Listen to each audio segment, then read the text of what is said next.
Chapter 4006. It's fine if you're weaker than others, but I didn't expect your physique to be so weak as well. Alright, if you're not feeling well, then go back to sleep. He said disdainfully. He did not even ask if they should send someone to take a look at her. Instead, he turned around and walked out. The puppet on the bed did not move. It only glanced at him once. After he left, it closed its eyes and went back to sleep. In the great hall, when the old man heard their so-called idea, his already dark expression turned even darker.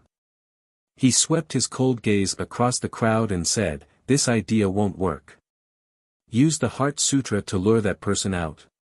Even if that person really is Fengjiu, I can't possibly use the real Heart Sutra as bait." Hearing this, the crowd sighed and looked at each other. One of them said, "But Sect Master, that person hasn't made a single move.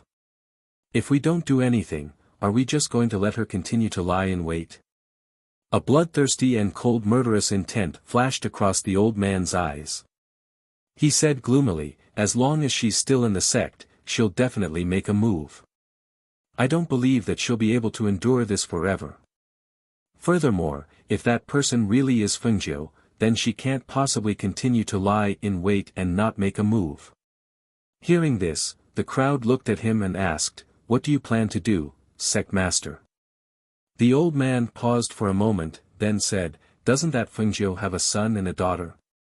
If we can't find her, won't we make a move on the people around her?" The crowd was startled and looked at each other. Actually, it wasn't that they hadn't thought of this. However, with their cultivation, if they were to leave this place, they would be the overlords of a region. They really couldn't be bothered to make a move on a new disciple. That was why they didn't mention this idea. They didn't expect that the first person to say it would be their sect master. "What? My idea isn't good?" The old man's malicious gaze swept across the crowd. "Sect master, we'll go back and make the arrangements." The crowd hurriedly stood up and said, "Wait." The old man looked at them and said, "If Fengjiu is still hiding here, then we have to be careful not to let her escape. The people we send out to carry out this mission must be carefully selected. Don't send out any random disciples. Those who go out must be at least venerable ones in the sect." Above the venerable realm? Everyone was stunned and exclaimed in a low voice. It should be known that in their sect master's office, venerables were allowed to accept disciples. In the sect, there were a total of 43 venerables. These people could be said to be the people who often walked around the sect master. Those who were sitting here were venerables and above. Usually, they wouldn't appear in the sect at all because they were the main figures in the sect. But now, the people who were sent out were venerables and above. Didn't this mean that perhaps some of them would also have to go out and carry out this mission? That's right. Don't send any disciples out. If you want to go, you have to be above the venerable realm. Pick 15 venerables, and 3 to 5 of you will go. The old man said in a deep voice. He looked at them and said, "That Fengjiu's people are all extremely strong. If you go out, you might be able to fight against them." Hearing this, the crowd didn't say anything. They were a little hesitant to go. They all knew that Fengjiu's husband was the Azure Dragon Sovereign. Apart from that, there were also Fengjiu's strong subordinates. If they went, they might not be able to return. Chapter 4007. The old man glanced at them. Seeing that none of them spoke, he said, "Then let's draw lots to decide. This is the fairest way. Pick 3 of you to lead the team, and you can pick the venerables below." He stood up with his walking stick and glanced at them. "If there's nothing important, don't disturb me." With that, he walked out. When the crowd saw this, they could only do as he said. In the end, 3 people were selected by drawing lots. The 3 people who received the paper with the words, "Go," on its side inwardly. They looked at each other helplessly and could only leave to make arrangements. While Fengjiu was still searching around the cave, she heard movement outside. With a thought, she immediately entered the space. Since she couldn't find it, she could only hide in the space and see where the old man hid it. Otherwise, she didn't know when she would find any clues. The old man opened the stone door and walked in. As soon as he entered, he felt the wind in the immortal's cave. He stopped, and a dark light flashed in his cold eyes. He looked around, but he didn't find anything. His gaze calmly swept through the other places in the cave, including some subtle places. He frowned slightly and spoke with a voice that contained spirit force. "What are you waiting for?" Lu Ming asked with a frown. "Did anyone come by just now?" The two cultivators guarding outside were startled. They quickly turned around and bowed in the direction of the cave. "Sect Master, no one came." Hearing this, the old man's frown didn't loosen. He continued to ask, "After I left, was there any movement in the surroundings?" "No." The two cultivators said in unison. In the space, Fengjiu's eyes flickered as she listened to the sound outside. Since he left, there was naturally no movement in the surroundings outside. This was because long before he left, she was already lurking around the cave. However, she was so careful, but the old man was still able to sense that someone had come in. This keen sense really made her not dare to let down her guard. In the space, she could only release a tiny wisp of her divine sense to explore everything outside. Now, the old man was inside the cave, so the situation was different from when she was outside the cave. Therefore, she could only quietly withdraw that wisp of divine sense. After withdrawing that strand of divine sense, she was no longer aware of anything outside. She exhaled softly. Only then did she realize that she had been tense all this time. At this moment, she relaxed and felt that this matter was even more troublesome. With the old man's cultivation, if she kept releasing her divine sense to stare at him, she would definitely be discovered.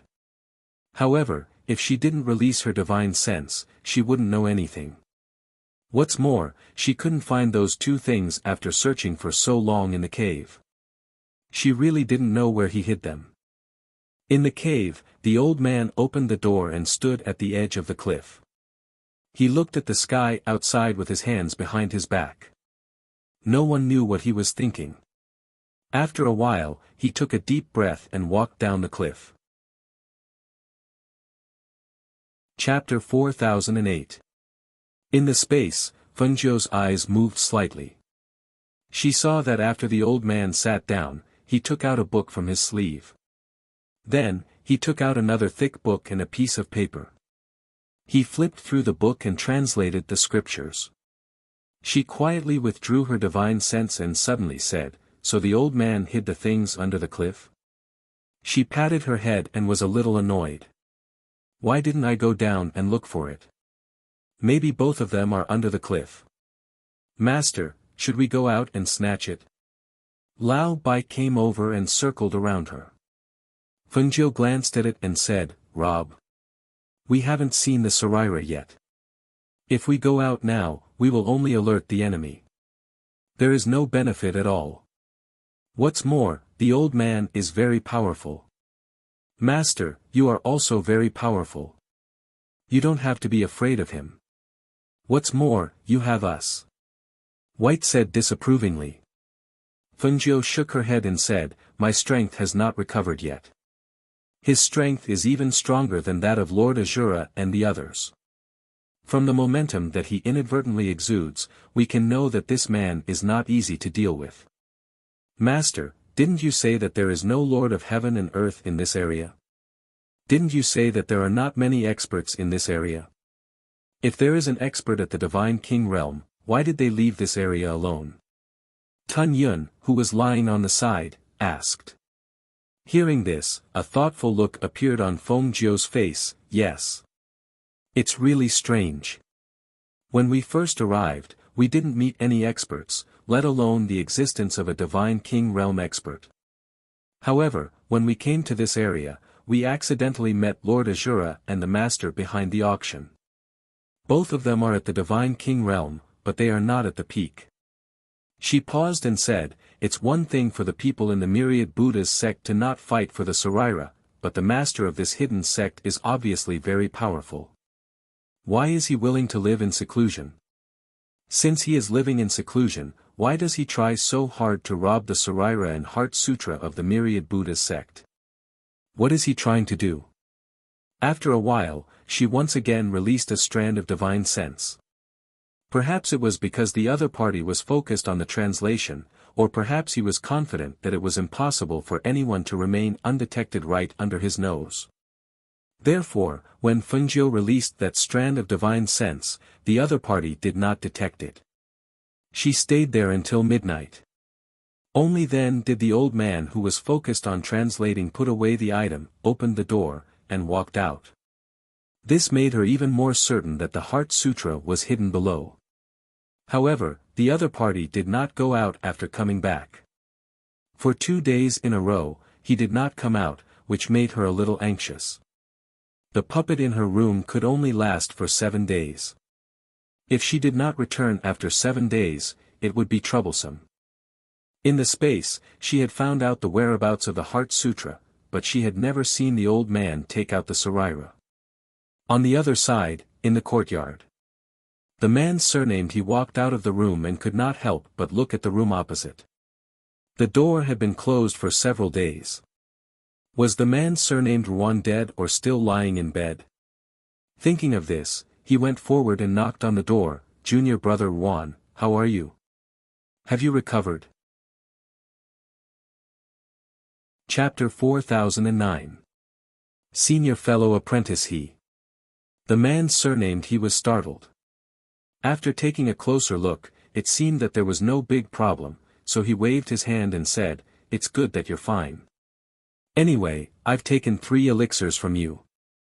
If anything happens to you, I'll have to take care of you." "Thank you, senior fellow apprentice he. I'm much better now, and I'm going to cultivate in seclusion." Hearing this, the man surnamed he glanced at him and said, Okay, I know. Go." Then he turned around and left. After he left, the door closed again. His eyes, which were still full of vigor, became dull. After locking the door, he condensed a bounded domain to protect the place with his hands. Then he walked back to the bed and sat down. In the space, Fengjiu was sitting cross-legged at this time. A mark disappeared between her hands, and a thin layer of sweat oozed out of her forehead. She exhaled softly and slowly opened her eyes. She only hoped that she could hold on for a few more days like this. On this day, the old man finally walked out of the cave after hearing the news from outside. Fengjiu didn't know what he was going to do, but after he left, she quickly came out of the space and went to the cliff behind, looking down. She didn't go down directly to the bottom of the cliff, but searched on the cliff wall. Finally, she found a small cave when she was 1/3 of the way down the cliff. The cave was not big. It was so small that even a child couldn't get in. It was only about the length of an arm. There were some weeds outside the cave, so it was difficult to find it if one didn't look carefully. To her surprise, there was only a wooden box in the small cave. When she opened it, there was only a yellowed book in it. This book was the Heart Sutra of the Myriad Buddha's sect. "It's really here." She couldn't help but smile. She intended to take it and put it into the space. However, her hand holding the Heart Sutra paused. She thought that the old man would take out the Heart Sutra to translate in 2 or 3 days. In an instant, several thoughts flashed through her mind. A sly light flashed in her clear eyes. The next moment, she put the book into the space and then blocked the entrance of the cave.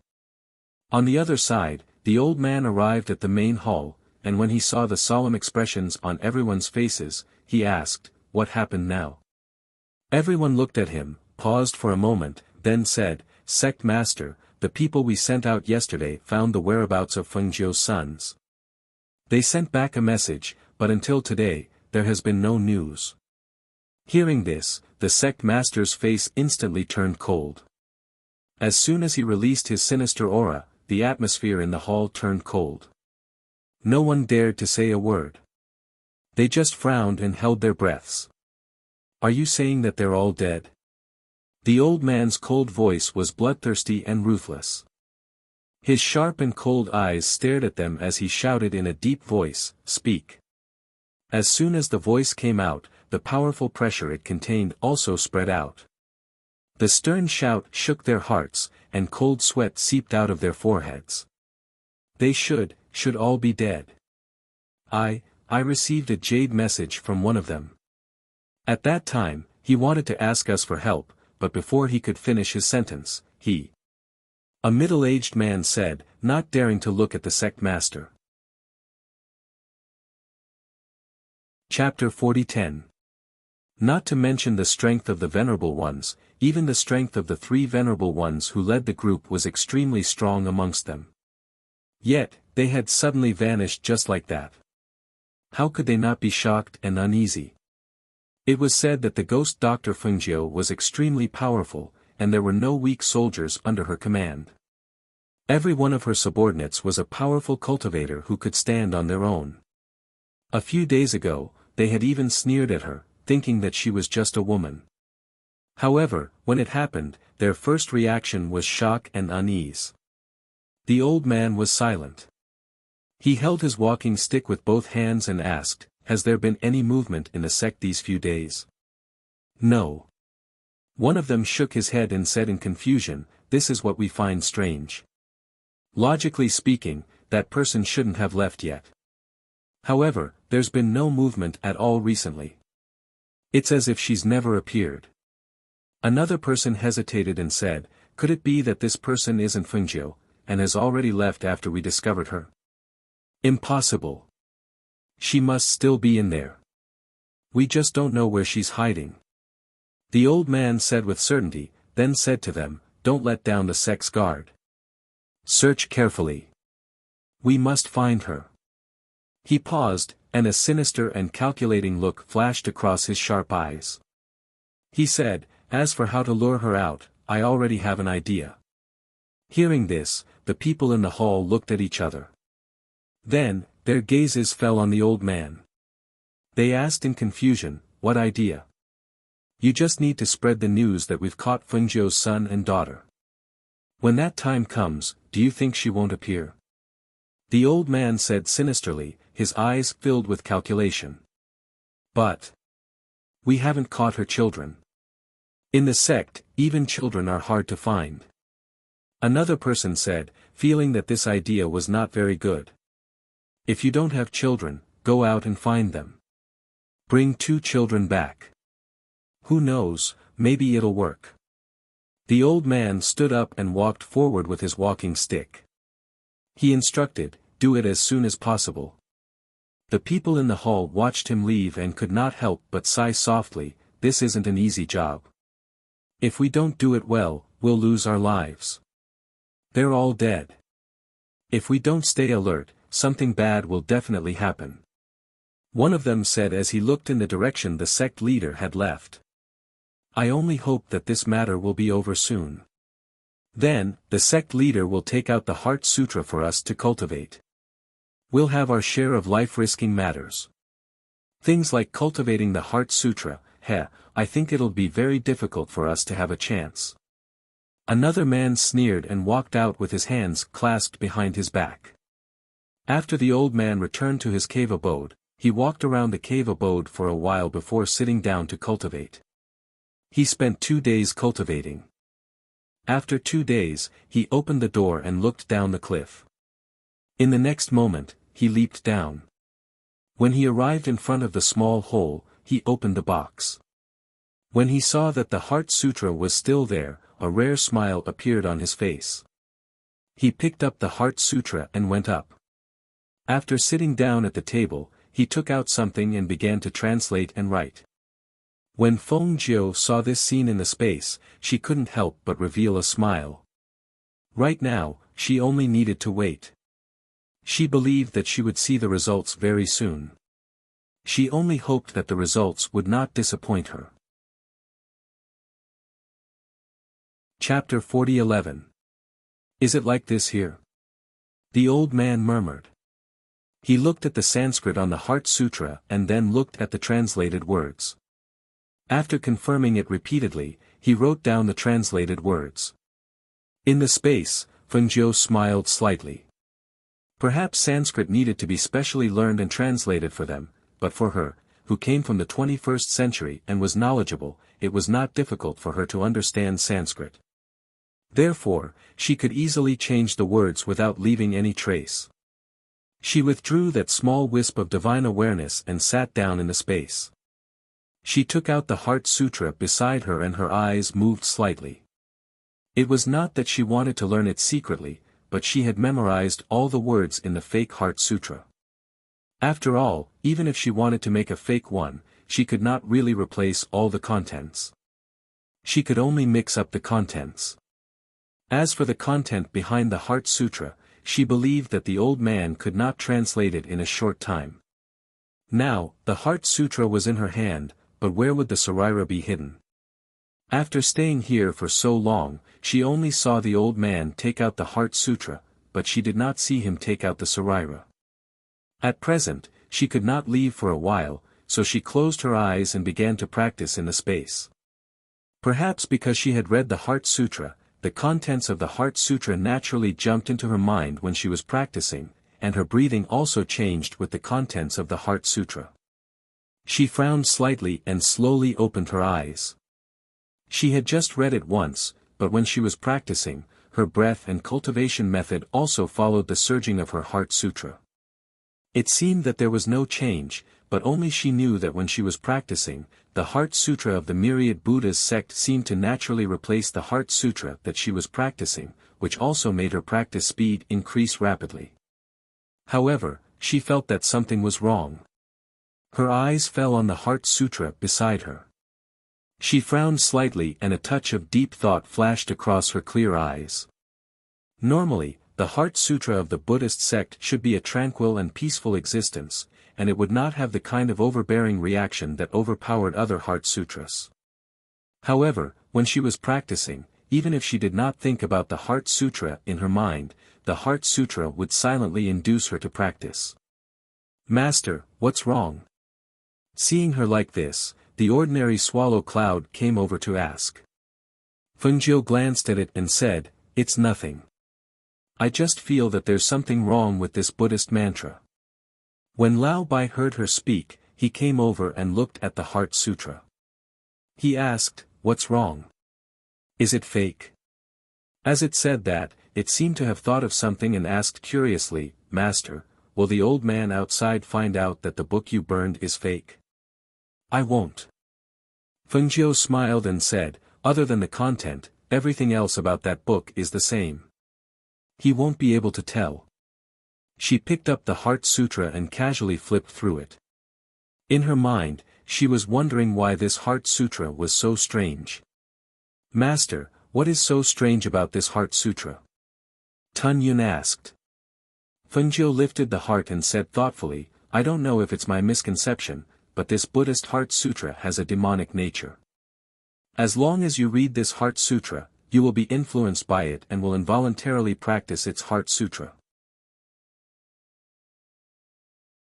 Chapter 40:12. This thing is strange. Is it really a Buddhist Heart Sutra? She softly muttered and put the Heart Sutra to the side. She felt that she shouldn't look at it too much and think about it too much. Otherwise, sooner or later, there would be problems.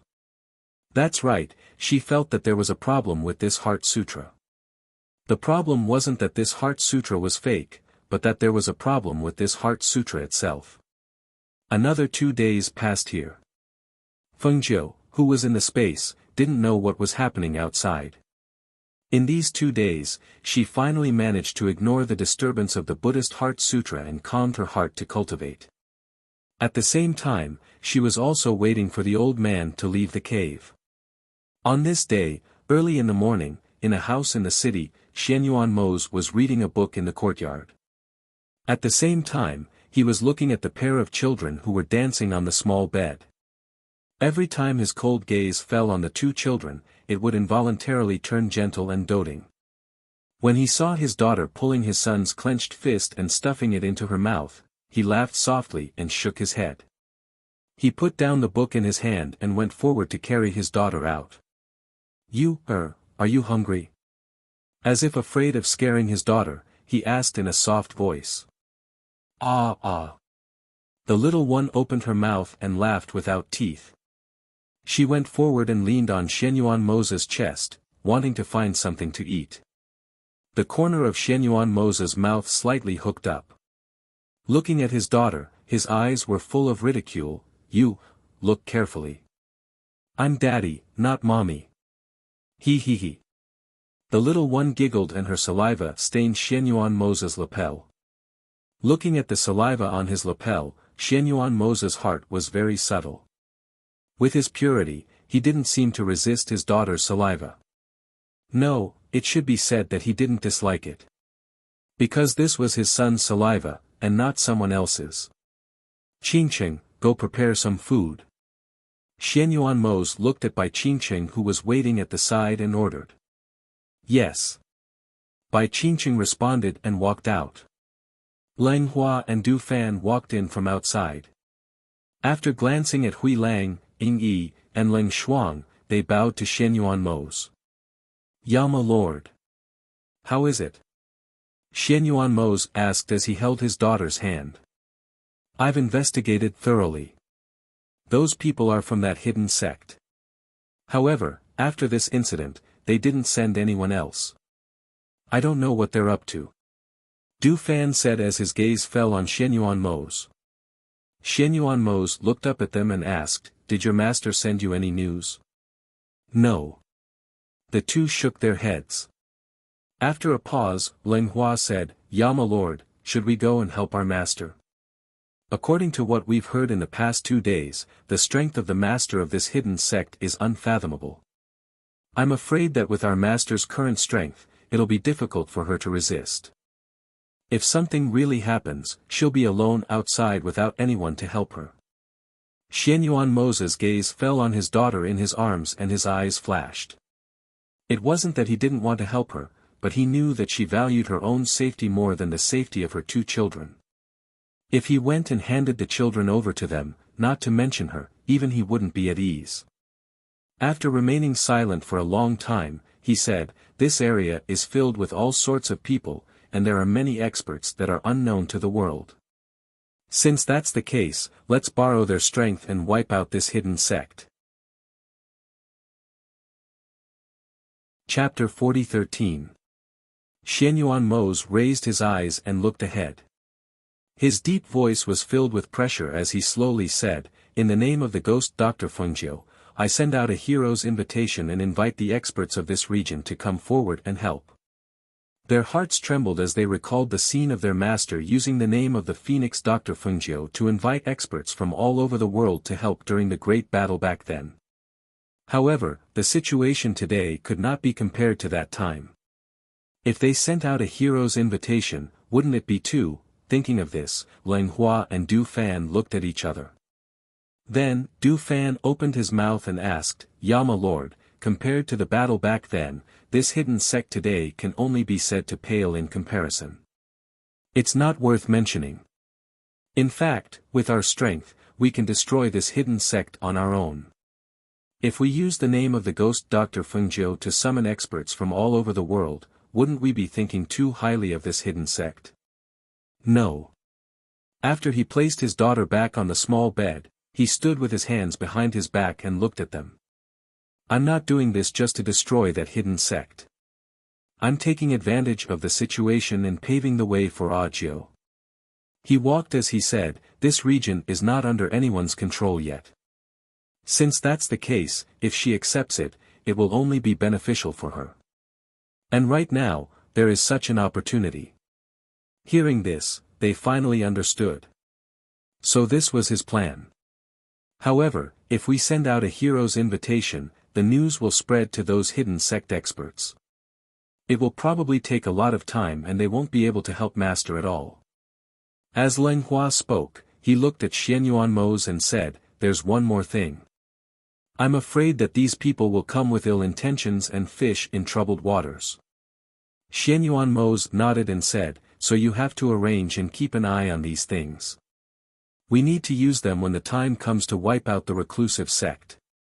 You have to know that 2 fists are no match for 4 hands.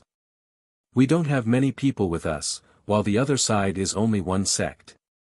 They may have the help of other sects that are on good terms with them. This is what we need to guard against. As for Audiobook, I'm still a little worried even though Devouring Cloud and the others are with her.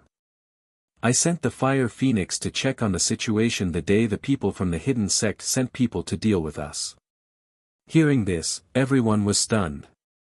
No wonder they hadn't seen the Fire Phoenix for the past 2 days. So it had gone to the hidden sect.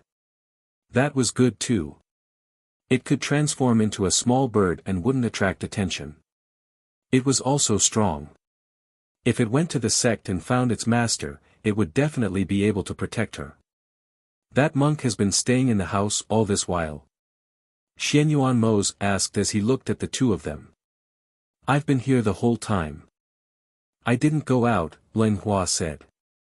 You 2 go and arrange this matter. Also, go and invite him over. Tell him that I want to play a few games of chess with him.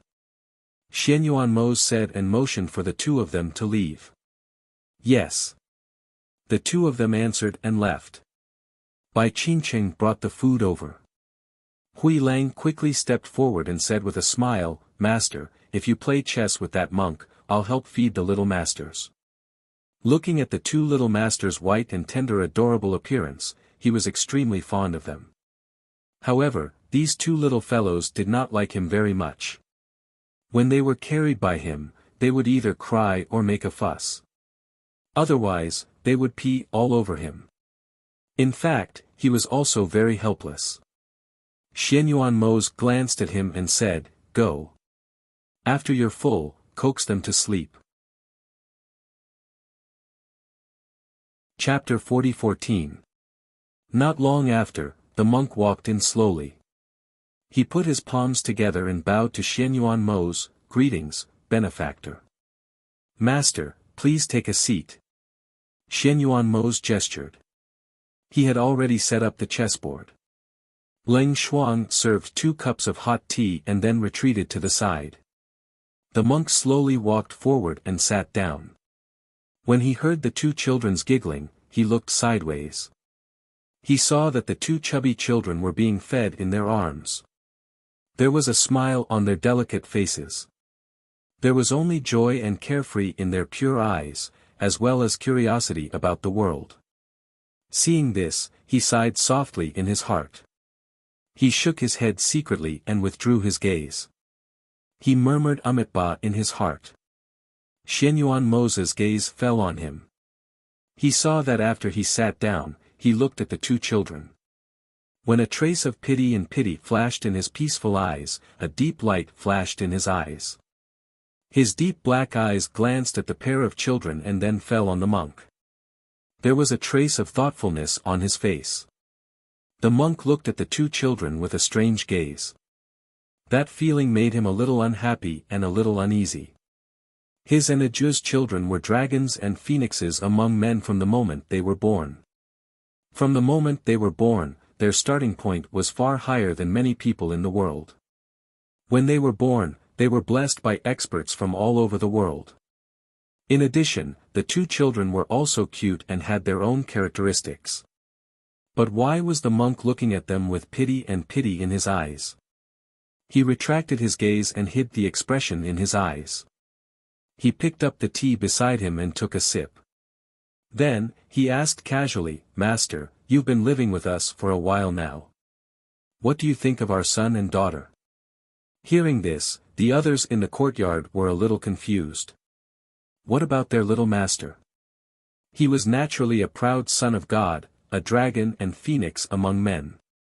Why did he need to ask the monk? When the monk heard Xianyuan Mose's words, he only glanced at him. Then, he put his palms together and murmured, Amitabha, the children of the emperor and Feng Xing are naturally blessed. Ordinary people can't compare to them. Xianyuan Mose played with the teacup and didn't look at him. He only said slowly, Oh. Is that so? But why do I see a trace of pity in the master's eyes when he looks at them? As soon as he finished speaking, he looked up at the monk opposite him. The corners of his lips curled up slightly. His eyes were still cold. "Master, can you clear my doubts?" The monk paused and pursed his lips. He didn't say a word for a long time. When Ling Xuan, Grey Wolf, and the others heard this, they could not help but look at each other in surprise. They did not quite understand. What was going on? What? Is it difficult to speak? Xianyuan Mose asked, pressing him step by step. The monk felt the aura in the air become colder. He felt that the cold aura released from his body was very frightening. That kind of pressure spread out. Even he couldn't help but feel as if a huge rock was pressing on his chest, making it difficult for him to breathe. Amitabha. Benefactor, it's not that I don't want to speak, but the secrets of heaven can't be revealed. He shook his head and sighed with a helpless expression. Chapter 40:15. The monk sighed softly and said, "Benefactor, this poor monk has already said that heaven's secrets cannot be revealed. Even if you say it, it's useless. What will come will come. If it's a blessing, it's not a disaster. If it's a disaster, it can't be avoided." Amitabha. He stood up and said, "Sure, Xian's temperament is not stable. Let's play chess another day. This poor monk will return to the courtyard first." He bowed and left without waiting for him to speak. Seeing him leave, the people in the courtyard looked at each other. Because of his words, their mood became a little heavy. This monk only said half of it and didn't say half. It really made people feel uneasy. Hui Lang saw his master's ugly expression and said, "Master, you don't have to take this monk's words too seriously. The two little masters have master and madam's protection. They will definitely grow up safely. In this world, there is no one who can hurt them under master and madam's eyes." Xianyuan Mose didn't say anything. He just held the teacup in his hand and remained silent. Although he didn't want to believe it, he had to be careful when it came to the two children. But, what was it that made that monk always put on an expression that said heaven's secrets couldn't be revealed? Suppressing the thoughts in his heart, he decided to take Fengjiu and his son and daughter back after dealing with the matters here.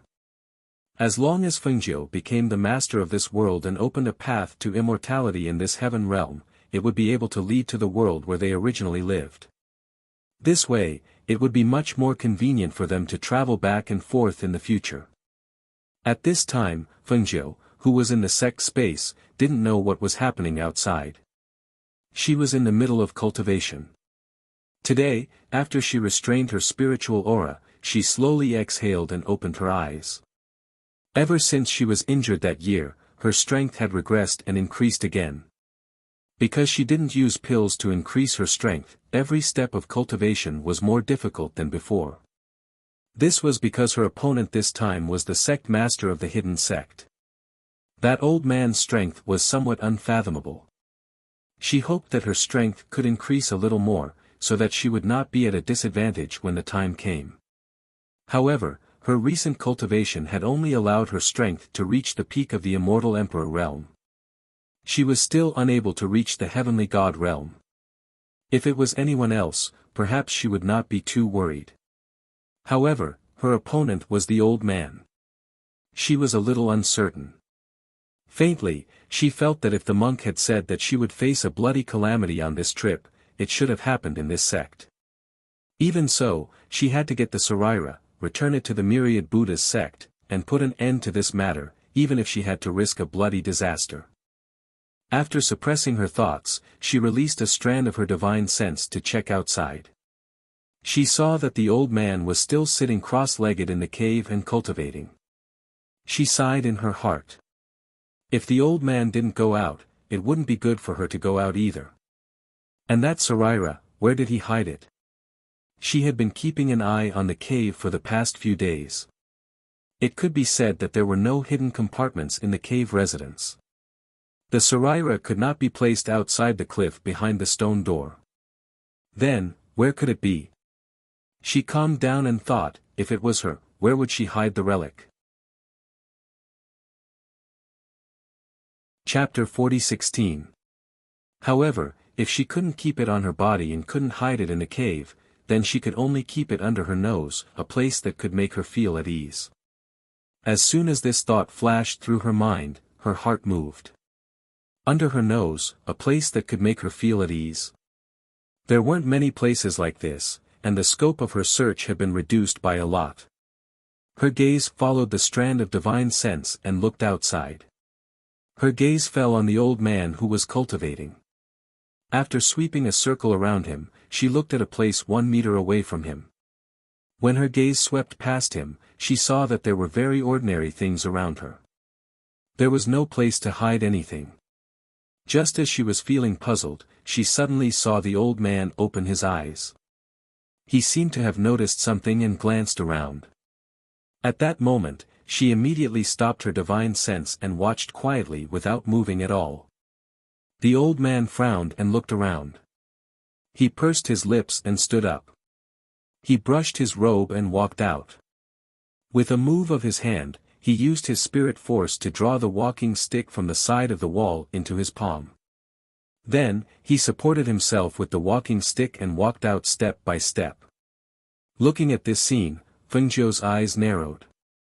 The thing that she had been ignoring clearly leaped into her eyes at this moment. Yes. Why didn't she think of the walking stick in the old man's hand? That was something that never left his hand, and that walking stick itself was an immortal tool.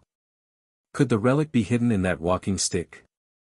The more she thought about it, the more she felt that it was possible. Besides the walking stick that never left his hand, there seemed to be no other place that could make him feel more at ease to put away the relic. Sensing that the old man had gone outside, she waited for a while before releasing her divine sense.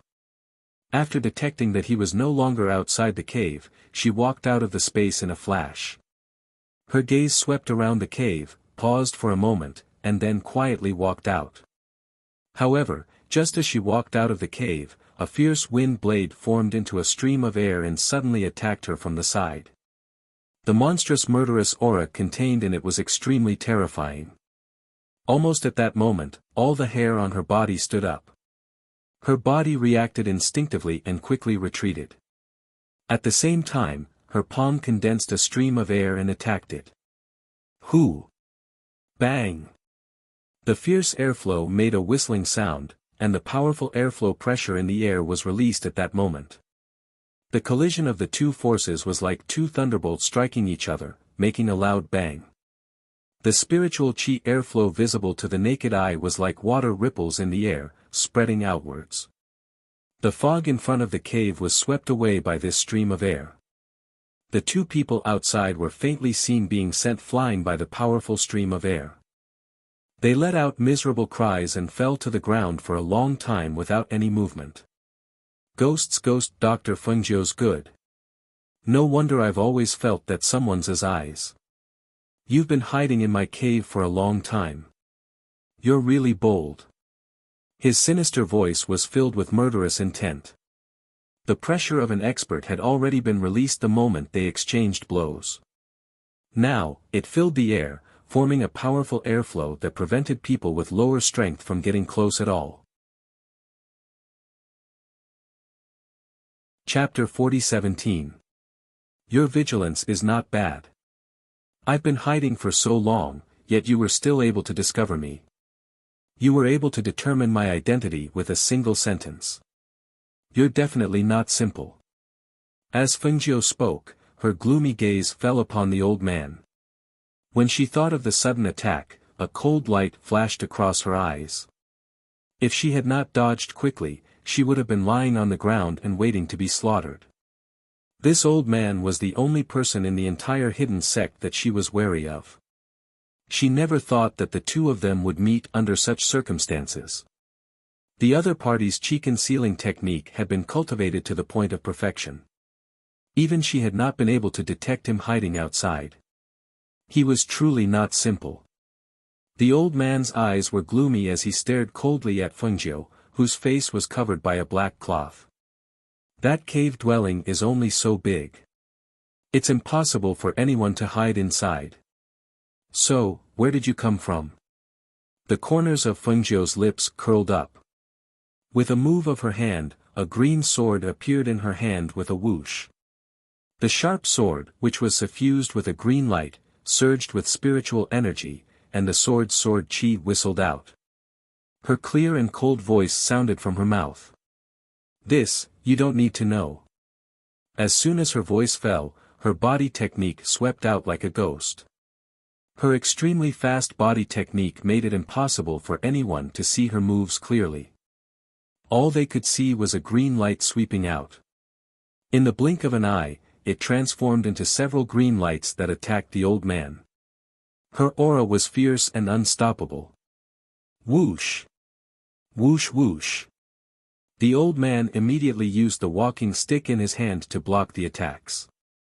The spiritual energy in his palm surged and several air blades shot towards Fengjiu like sharp swords. Every attack of his contained the might of a godly king.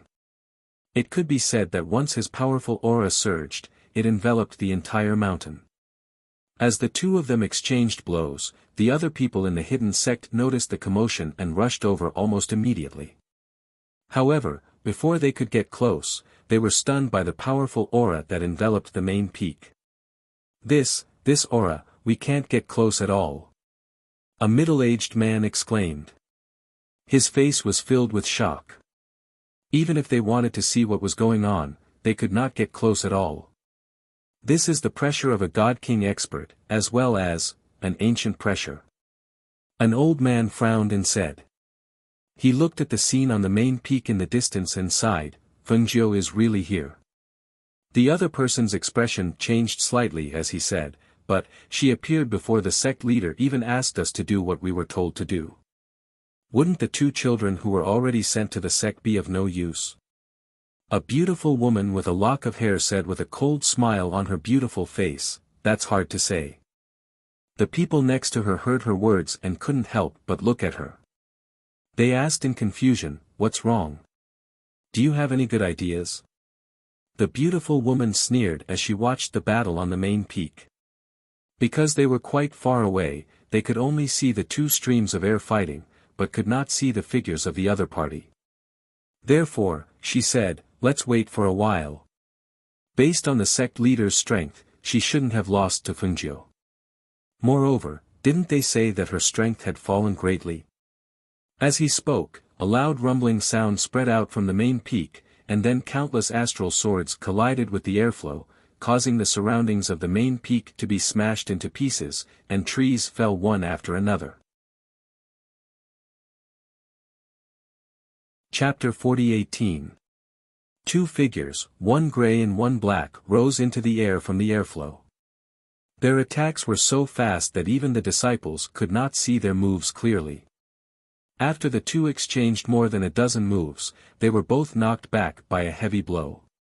The pressure and spirit force below also slowly dissipated. At this moment, the eyes of the entire sect fell on the black figure. There was curiosity and shock in their eyes. They did not expect that the one lurking in their sect was Ghost Dr. Fengjiu. They also did not expect that a woman could have the strength to fight with their sect master. However, her face was still covered with a black veil. No one could see her face, but the aura and pressure released from her body were extremely frightening. So she is Ghost Dr. Fengjiu. It is said that she is the Lord of Heaven and Earth in other heaven realms. Her strength has already reached the Divine King realm. But because she was injured after the battle, her strength plummeted. However, seeing that she can fight with our sect master, maybe her strength has already recovered. Our sect is a hidden sect. Why would she lurk in our sect? A disciple asked the person beside him in confusion. An older practitioner lowered his voice and said, don't you know? There is a private rumor in the sect that our sect master has a sacrificial seed and a heart sutra. These two things were obtained from the myriad Buddha's sect. It is said that the strength of those who cultivate the Heart Sutra of the Buddhist sect will improve very quickly. And no matter what kind of cultivation, the speed of improvement will be several times faster than usual. But what does this have to do with Fengjiu? Another person asked in confusion. That's why you are not well informed. The speaker glanced at the person beside him and said, I heard that ghost Dr. Fengjiu has been to the Myriad Buddha's sect and obtained the ancient golden lotus there. Because of this, the people of the Myriad Buddha's sect asked Fengjiu to help them find the Sarira and the Heart Sutra. That's why she came here. At this point, the person who spoke lowered his voice and said, This is the news that my superiors heard. The disciples of the sect only know that someone snuck into the sect a few days ago, but they don't know who it is. Only the superiors know that the person who snuck in is probably the ghost Dr. Fengjiu. Fengjiu. Give me back my crutch. Suddenly, a ruthless and angry roar came from the sky. Hearing the furious roar, everyone's heart trembled. They immediately raised their heads to look, only to discover that the dragon-head walking stick in their sect leader's hand was actually in the hands of a black-clothed person. Their sect leader's expression changed drastically, and he fiercely pounced forward in an attempt to snatch the walking stick back. Why did Fengjiu take our sect master's crutch? A disciple asked in confusion. A disciple who had been watching the fight said, I don't know, but it seems to be intentional. Just now, I saw that Fengjiu used his fatal killing move to force our sect master to use the crutch as a weapon. But who knew that Fengjiu did not avoid it? After taking the blow, he forcibly held our sect master's crutch in his hand. I don't know what he wants to do.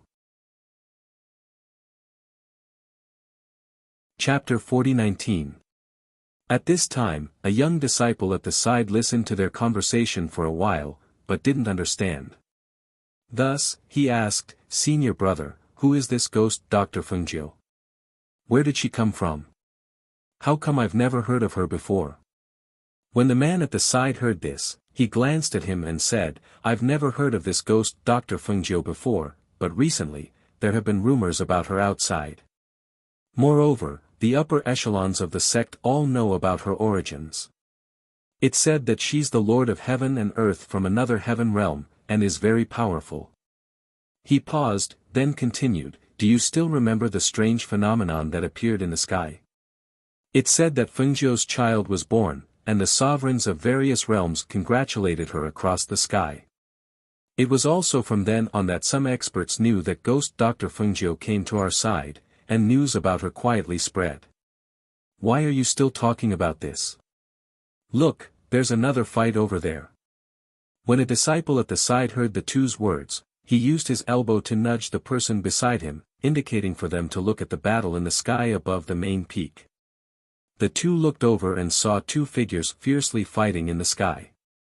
Fengjiu took their sect master's dragon-head walking stick and put it into her space. Their sect master was so anxious that his expression changed, and his attacks became somewhat crazy and irritable. Because of the change in his attacks, he almost used all of his strength to try and kill the other party. The black-clothed Fengjiu was quickly dodging, but because of the difference in strength, she couldn't block his crazy attacks. Pooh! A heavy blow, a fist landed heavily on Fengjiu's body, causing her to spit out a mouthful of blood and her body to retreat a few meters. Hand over the walking stick. The old man said in a gloomy voice. His voice was filled with hostility and bloodthirsty killing intent, and his powerful pressure and spiritual aura gradually darkened, becoming somewhat uncontrollable. Seeing the change in the other party's aura, Fengjiu raised her hand to wipe the blood from the corner of her mouth and couldn't hide her shock. If she hadn't been fighting with this old man all this while, she wouldn't have dared to believe that the difference between a person before and after could be so great. Although the other party's previous attacks were fierce and ferocious, they were not crazy or desperate. But now, this old man was going all out to kill her. This kind of reckless fighting style made her a little overwhelmed. Moreover, her current strength was not enough to support her for a long battle. If he couldn't win after a short battle, then he could only retreat. However, now that she had taken the risk of being seriously injured to snatch the crutch and put it into her space, the old man was also going all out, not giving her the slightest chance to escape. It was really hard to get off the tiger. Give me back my crutches. Return it to me. The sinister voice contained a powerful pressure and attacked again. The airflow and pressure in the air surged along with his aura, covering the sky. The aura surging from his body gradually turned black. His eyes were blood red as if he was possessed, and Fengjiu was a little frightened. As far as she was concerned, this old man had gone mad. Chapter 40-20. Furthermore, what shocked her even more was that the other party's power and aura had suddenly soared. The surging aura from his body inexplicably caused the Heart Sutra that she had suppressed to appear in her mind. Even the aura in her body began to rapidly revolve because of the Heart Sutra that had suddenly appeared in her mind. Damn it! She cursed under her breath. Her expression was as cold as frost. She did not have time to think too much and could only use all her strength to fight. However, the old man's attacks were as fierce as a storm. The disparity in power caused her to retreat step by step and was at a disadvantage. Her body was also riddled with wounds from the other party's fierce attacks. Fresh blood soaked through her black robes. The attacks were like icy blades as they slashed across her body. Seeing that the situation was becoming increasingly disadvantageous for her, her eyes flashed and a cold glint flashed across her eyes. With a flip of her hand, a pill appeared in her palm and she quickly swallowed it. In the blink of an eye, the green lotus chi in her body circulated and healed her wounds. At the same time, she used her spiritual energy and aura to activate the pill that she had swallowed. In the next moment, the spiritual energy and aura on her body rose sharply. Under the impact of the powerful airflow, her black robes, along with the black cloth covering her face, were instantly torn apart and scattered in the air, revealing her peerless beauty in dazzling red robes. At that moment it was as if the entire sky had become bright and dazzling. The people from the sect watched from afar and could not help but widen their eyes. Their eyes were filled with amazement and shock. Was this the true face of the legendary ghost Dr. Fengjiu? It was so dazzling that no one could take their eyes off her. In the air, the red figure standing in the air exuded a powerful pressure and aura. It was the domineering aura of a ruler that towered over the heavens and earth. It was an intimidating aura that was naturally released from her body. Compared to her aura, her peerless beauty did not seem as outstanding. However, when they saw the figure standing in the air, the red robes fluttering in the airflow, and the scene of that peerless beauty like Ling Shuang, their hearts trembled. Their burning gazes only reflected the dazzling figure. The elders in the sect looked at the dazzling figure with indescribable complexity and disbelief in their hearts. It was rumored that the ghost Dr. Fengjiu was peerless and unparalleled in her generation, with experts from all over the world bowing down to her. They did not believe it at first. After all, in their eyes, she was just a beautiful woman. How could she compare to those true experts and men who lived in seclusion? However, after seeing him today, he knew that 100 rumors could not compare to seeing him in person. This ghost Dr. Fengjiu was truly worthy of being called a legend. Phew! Rumble! The powerful airflow formed a whirlpool, and a flame was released from Fengjiu's body. Following the swirling airflow, the flame turned into a terrifying attack towards their sovereign. For some reason, the aura that surged out from their sect master's body made them feel inexplicably demonic. The two powerful airflows rubbed against each other and collided fiercely in mid-air, creating a loud bang. Sparks flew along with the airflow and splashed down, like dazzling fireworks in the sky that fell below the sect master. Chapter 40-21. When the people who had been watching the battle saw the sect burning, they quickly reacted and shouted, "Put out the fire! Put out the fire!" For a moment, the people in the sect were in a mess. The old man ignored the people below and stared at Fengjiu, repeating over and over again, "Give it back to me! Give it back to me!" Fengjiu turned around and retreated, sneering, "Do you want your walking stick? Or do you want the relic hidden in the walking stick? However, this relic doesn't seem to be yours, right?" As soon as she finished speaking, the old man's eyes turned even redder, as if they were filled with blood, as if he had fallen into a half-demon state. "I'll kill you." His figure swept out like lightning, and an overwhelming aura of death crashed towards Fengjiu like a mountain. "You can't kill me." As Fengjiu spoke, the corners of her lips curled up. As she dodged the old man's attack, she was about to retreat when she heard a voice containing spiritual aura penetrating the chaos in the sect and entering her ears. "Fengjiu, do you want your child to die?" The woman's voice was filled with viciousness and chilliness. As soon as she spoke, the cries of a baby reached her ears, causing her heart to tremble violently. For a moment, she was distracted, giving the crazed old man an opportunity to take advantage of. Bang! In that moment of distraction, she was sent flying from mid-air and crashed to the ground. The blood in her body surged violently, and she spat out a mouthful of blood. Pfft! Bang! As she spat out blood, her body crashed heavily into a courtyard in the sect. The force was so great that it almost flattened the entire courtyard. Boom! With a loud bang, smoke and dust filled the air. The courtyard collapsed, and rocks rolled down on her body, causing her to be covered in bruises. She lay on the pile of rocks and hissed. She felt as if all the bones in her body had been broken, and the slightest movement would cause intense pain all over her body. The most serious injury was the internal injury.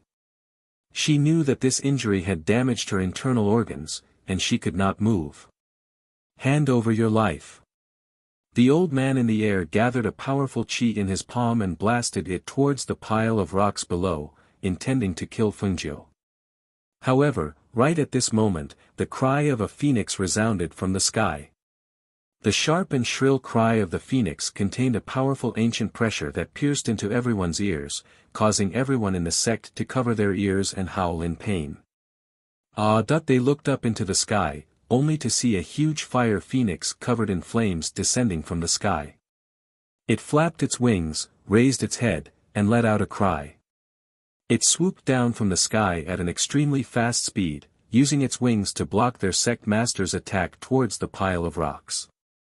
Bang! "Master, let's go!" The fire phoenix shouted anxiously. Because the old man's attack was too fierce, and because of the close distance, it didn't have time to save its master. It could only block the attack with its wings, and at the same time, use its claws to grab Fengjiu, who was lying under the rubble, and rescue him. "Fire Phoenix, how are the children?" Fengjiu, whose internal organs had been injured by the attack, asked about the children's safety the moment he saw the fire phoenix. "Don't worry, master. The 2 children are safe and sound at home. With the protection of the Yama Lord, nothing will happen to them," the fire phoenix said as it endured the injury on its wings and quickly flew away with Fengjiu. Chapter 40-22. The old man shouted and chased after her. However, just as he was about to catch up, the fire phoenix suddenly turned around and opened its beak, spitting out a stream of flames towards the old man.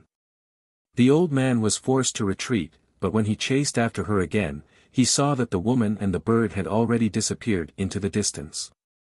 They were so far away that it was as if they would disappear from his sight in the next moment. "You can't escape." The old man's aura surged and he shot out like an arrow, chasing after her. "Sect leader." The elders saw this and couldn't help but shout. However, the figure had already disappeared into the distance in the blink of an eye. Seeing this, one of the middle-aged men frowned and said, "That Fengjiu said that the Saraira was in the sect leader's walking stick. How did she know?" Another person said in surprise, "We don't even know where the sect leader hid the Saraira. But from the looks of it, the Saraira was definitely in the walking stick. Otherwise, the sect leader wouldn't have been so anxious. Furthermore." The old man paused, as if he wanted to say something. "Furthermore what?" someone beside him asked. The old man looked at them and said, "Didn't you notice that the sect leader seemed a little strange?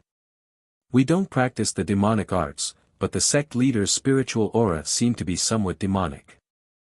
Also, his eyes were bloodshot. This isn't normal. Hearing this, the few of them fell into deep thought and didn't say anything. How could they not notice it? The sect leader's strange behavior wasn't just a moment ago.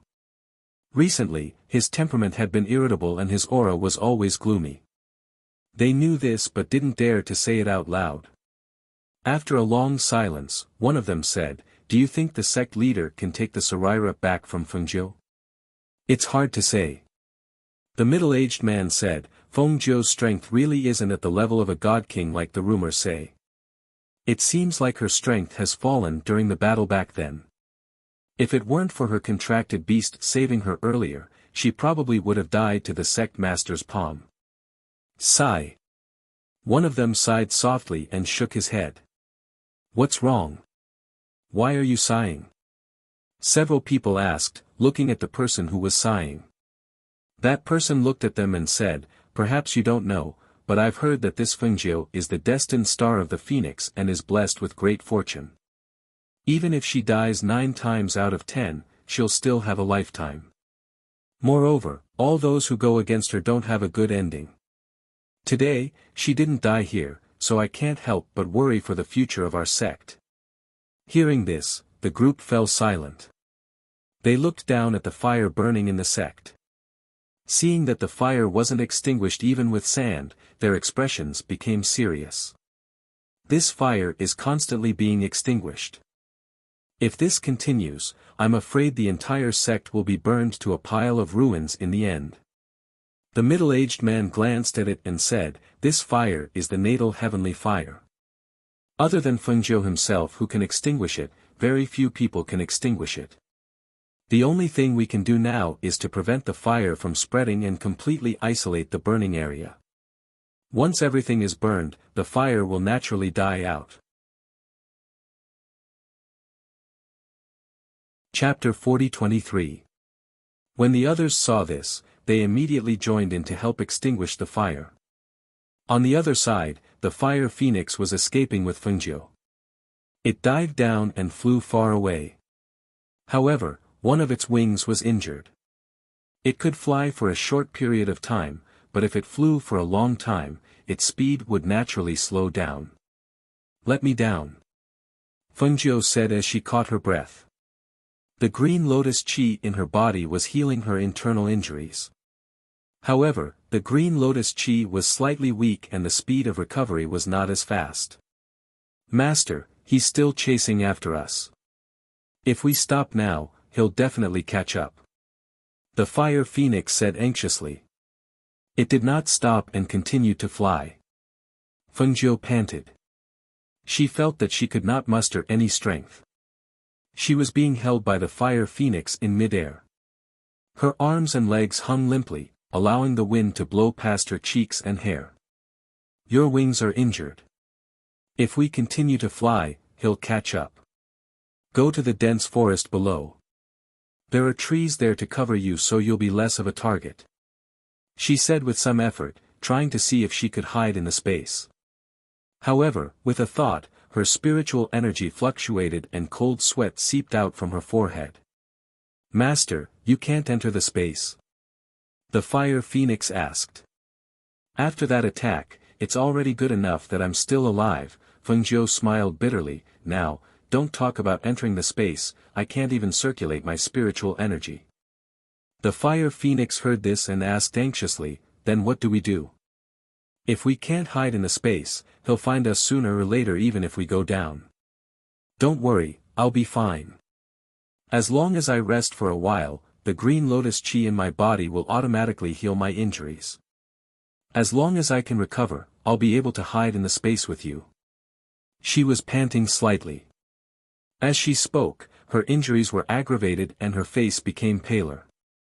Hearing this, the fire phoenix brought her down to the dense forest.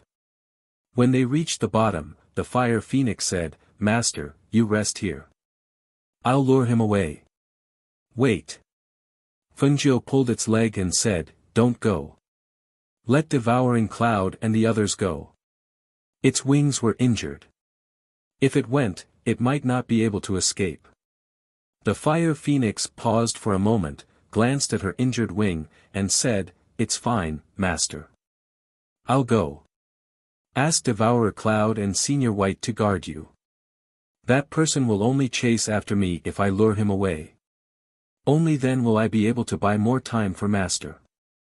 Your injury won't do. That person is coming. There's no time. As the fire phoenix spoke, it pushed away Fengjiu's hand that was grabbing onto it. Then, it skimmed through the dense forest for a while, moving further away from Fengjiu before flying into the air to attract the attention of the sect leader. Fire Phoenix! Fengjiu shouted. In her panic, she spat out a mouthful of blood. She leaned against the tree and panted, calling for Tun Yun, Lao Bai, and the others. Master! The three contracted beasts came out. Other than Tun Yun, the mother beast that had been cultivating all this time also came out. Lao Bai came to Fengjiu and paced around anxiously. Master, how are you? Are you alright? Master! The two Tun Yun beasts called out. Seeing how pale Fengjiu's face was, they were also very anxious. Chapter 40-24. Hearing this, the cloud-swallowing beasts looked at each other and looked at her worriedly. But master, you. Lao Bai, just stay here and guard me. You guys go. Don't fight with that person directly. Help the fire phoenix escape and leave immediately. Don't linger. Fengjiu instructed them to quickly help the fire phoenix out of danger. Seeing this, the cloud-swallowing beasts nodded. We understand, master. As they spoke, they looked at Lao Bai and instructed, protect master well. I know, you guys go quickly. Lao Bai replied and stood guard beside Fengjiu. After they left, Fengjiu took a deep breath and said to Lao Bai, crouch down, I'll leave this place. If the old man found out that it was a trick to lure the tiger away from the mountain, he would definitely come back to look for her. After all, that thing was with her. He wouldn't let her go and chase after the fire phoenix and the others. Right now, she could only leave this place quickly. Okay. Lao Bai replied and crouched down, turning his head halfway to look at her. Master, can you get up? Fengjiu gritted her teeth and used all her strength to lie down on Lao Bai's back. Because of this movement, she felt a mouthful of blood flowing from her throat into her mouth. She swallowed it down forcefully. Go. Go that way. She raised her hand and pointed in a different direction. Yes. Seeing that she was pointing in a different direction, Lao Bai didn't question her and followed her instructions. On the other side, the fire phoenix led the old man in pursuit. When he saw the fire phoenix in front of them from afar, the old man behind them shouted angrily, Fengjiu. You can't escape. As he shouted, a stream of air shot out from his hand and rushed forward. The fire phoenix didn't even turn her head. However, because she was speeding up, the injury on her wings became more serious and her speed gradually decreased. When she felt a murderous aura coming from behind her, the fire phoenix immediately tilted her body and avoided the attack. Roar! At this moment, a roar of a beast came from the forest below. When the phoenix heard the roar, it immediately dived down and headed for the forest below. When the old man saw it, he quickly chased after it. He flipped his palm and attacked again. Whoosh! Whoosh whoosh! Over here! The cloud-swallowing beast shouted and ran through the dense forest. The fire phoenix flashed and turned into a small bird and landed on the back of the cloud-swallowing beast, allowing it to run away. The old man descended from mid-air and saw the fire phoenix instantly shrink and landed on the back of the cloud-swallowing beast while Fengjiu was nowhere to be found. The old man descended from the sky and saw the fire phoenixes while the fire phoenix had fire beast. Fengjiu was nowhere was Fengjiu. How dare you lie to me? He roared angrily and waved his sleeve. A powerful stream of air shot out towards the direction in which the cloud-swallowing beast had fled. The powerful stream of air surged like waves and destroyed the trees in the dense forest one by one. The old man's murderous aura churned as he stared darkly at the direction in which the cloud-swallowing beast and the fire phoenix had fled. However, he didn't chase after them. Instead, he turned around to look for them. Unexpectedly, just as he stopped in his tracks and turned around, a ferocious cloud-swallowing beast pounced out from the dense forest and bit towards the old man's shoulder with its bloodthirsty and vicious fangs. Roar! Scram! A vicious aura burst out from the old man's body as he sent a palm strike at the female beast. The female beast's reaction was extremely fast as well. It leaped over a dozen meters away and quickly retreated into the dense forest, not wanting to continue the fight. Chapter 40-25. He rose into the air and stood in mid-air, scanning the dense forest. He released his powerful divine sense to search for Fengjiu's figure. However, standing in mid-air, he only saw the two cloud-swallowing divine beasts running in two different directions, but he did not see Fengjiu's figure. "You can't escape. You must still be here," the old man said in a gloomy voice. He wanted to follow the contracted beasts to search for Fengjiu's figure, but the two contracted beasts also disappeared in front of his eyes. Even the aura of the sacred beast disappeared without a trace at that moment. On the other side, Fengjiu was being carried away by Lao Bai. Because she was on his back, Lao Bai did not dare to run too fast, in case she fell off the horse's back. However, he was worried that someone would chase after them, so he did not dare to slow down. It could be said that he wanted to be fast, but he could not be fast. However, he did not want to slow down, but he had to slow down. But even so, Feng Nine, who was on the horse's back, still lost her balance and rolled off White's back as he galloped. "Master!" Lao Bai was shocked, but he also saw her rolling down the slope along the weeds. He was so scared that his figure flashed, and in an instant, he turned into a white dragon and rushed down to catch her, so that she would not hit the tree stump at the bottom of the slope. "Master!" Lao Bai called out anxiously. He saw that her face was scratched by the weeds, and traces of blood seeped out. She had fainted. It was not like she had said before, that she would recover after a while. "Master, master, wake up." Lao Bai did not dare to push her, nor did he dare to call out too loudly. He looked at his unconscious master, and then looked around. Other than the weeds that were half the height of a person, there were only trees. She was lying in a pile of weeds, and her figure was almost submerged. Hiss! Why is it bleeding here? Only then did Lao Bai notice that there was a wound on her abdomen that was bleeding. Her red clothes were red to begin with, but the color was slightly darker after being stained with blood. If one did not look carefully, one would not be able to see it. However, at her waist, the red clothes on her abdomen were much darker in color. Lao Bai leaned forward and sniffed. When the smell of blood entered his nose, he immediately panicked. It's really blood. Furthermore, he was injured to this extent. What should he do? What should we do? White said anxiously as he paced back and forth on the spot. Her master hadn't woken up yet, and she hadn't tried to treat such a wound before, so she was a little confused for a moment. "Right, medicine, medicine. We need to apply medicine to stop the bleeding," Lao Bai muttered. After he came to his senses, he opened the Qiankuan bag on her waist and took out some medicine to stop the bleeding. "What about the wound?" Lao Bai asked worriedly. Seeing that she was still unconscious and the wound was still bleeding, he leaned forward and used his teeth to untie her belt. At the same time, he muttered, "Master, Lao Bai didn't want to untie your clothes. You're injured, and we need to stop the bleeding. We can't settle accounts with you later."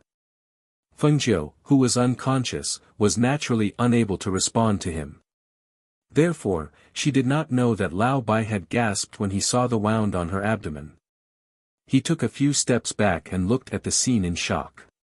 Hiss! Chapter 40-26.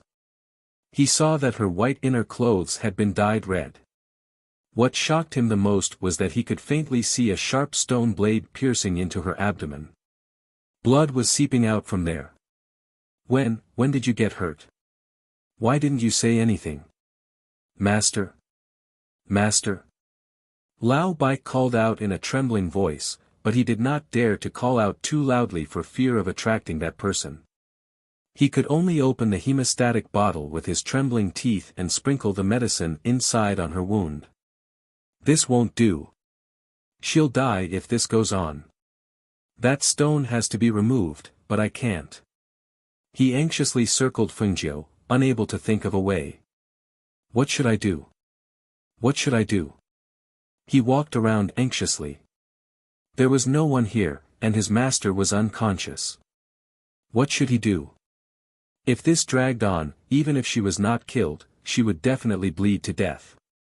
However, he could not bring her away now. He was afraid that pulling her would worsen her wound.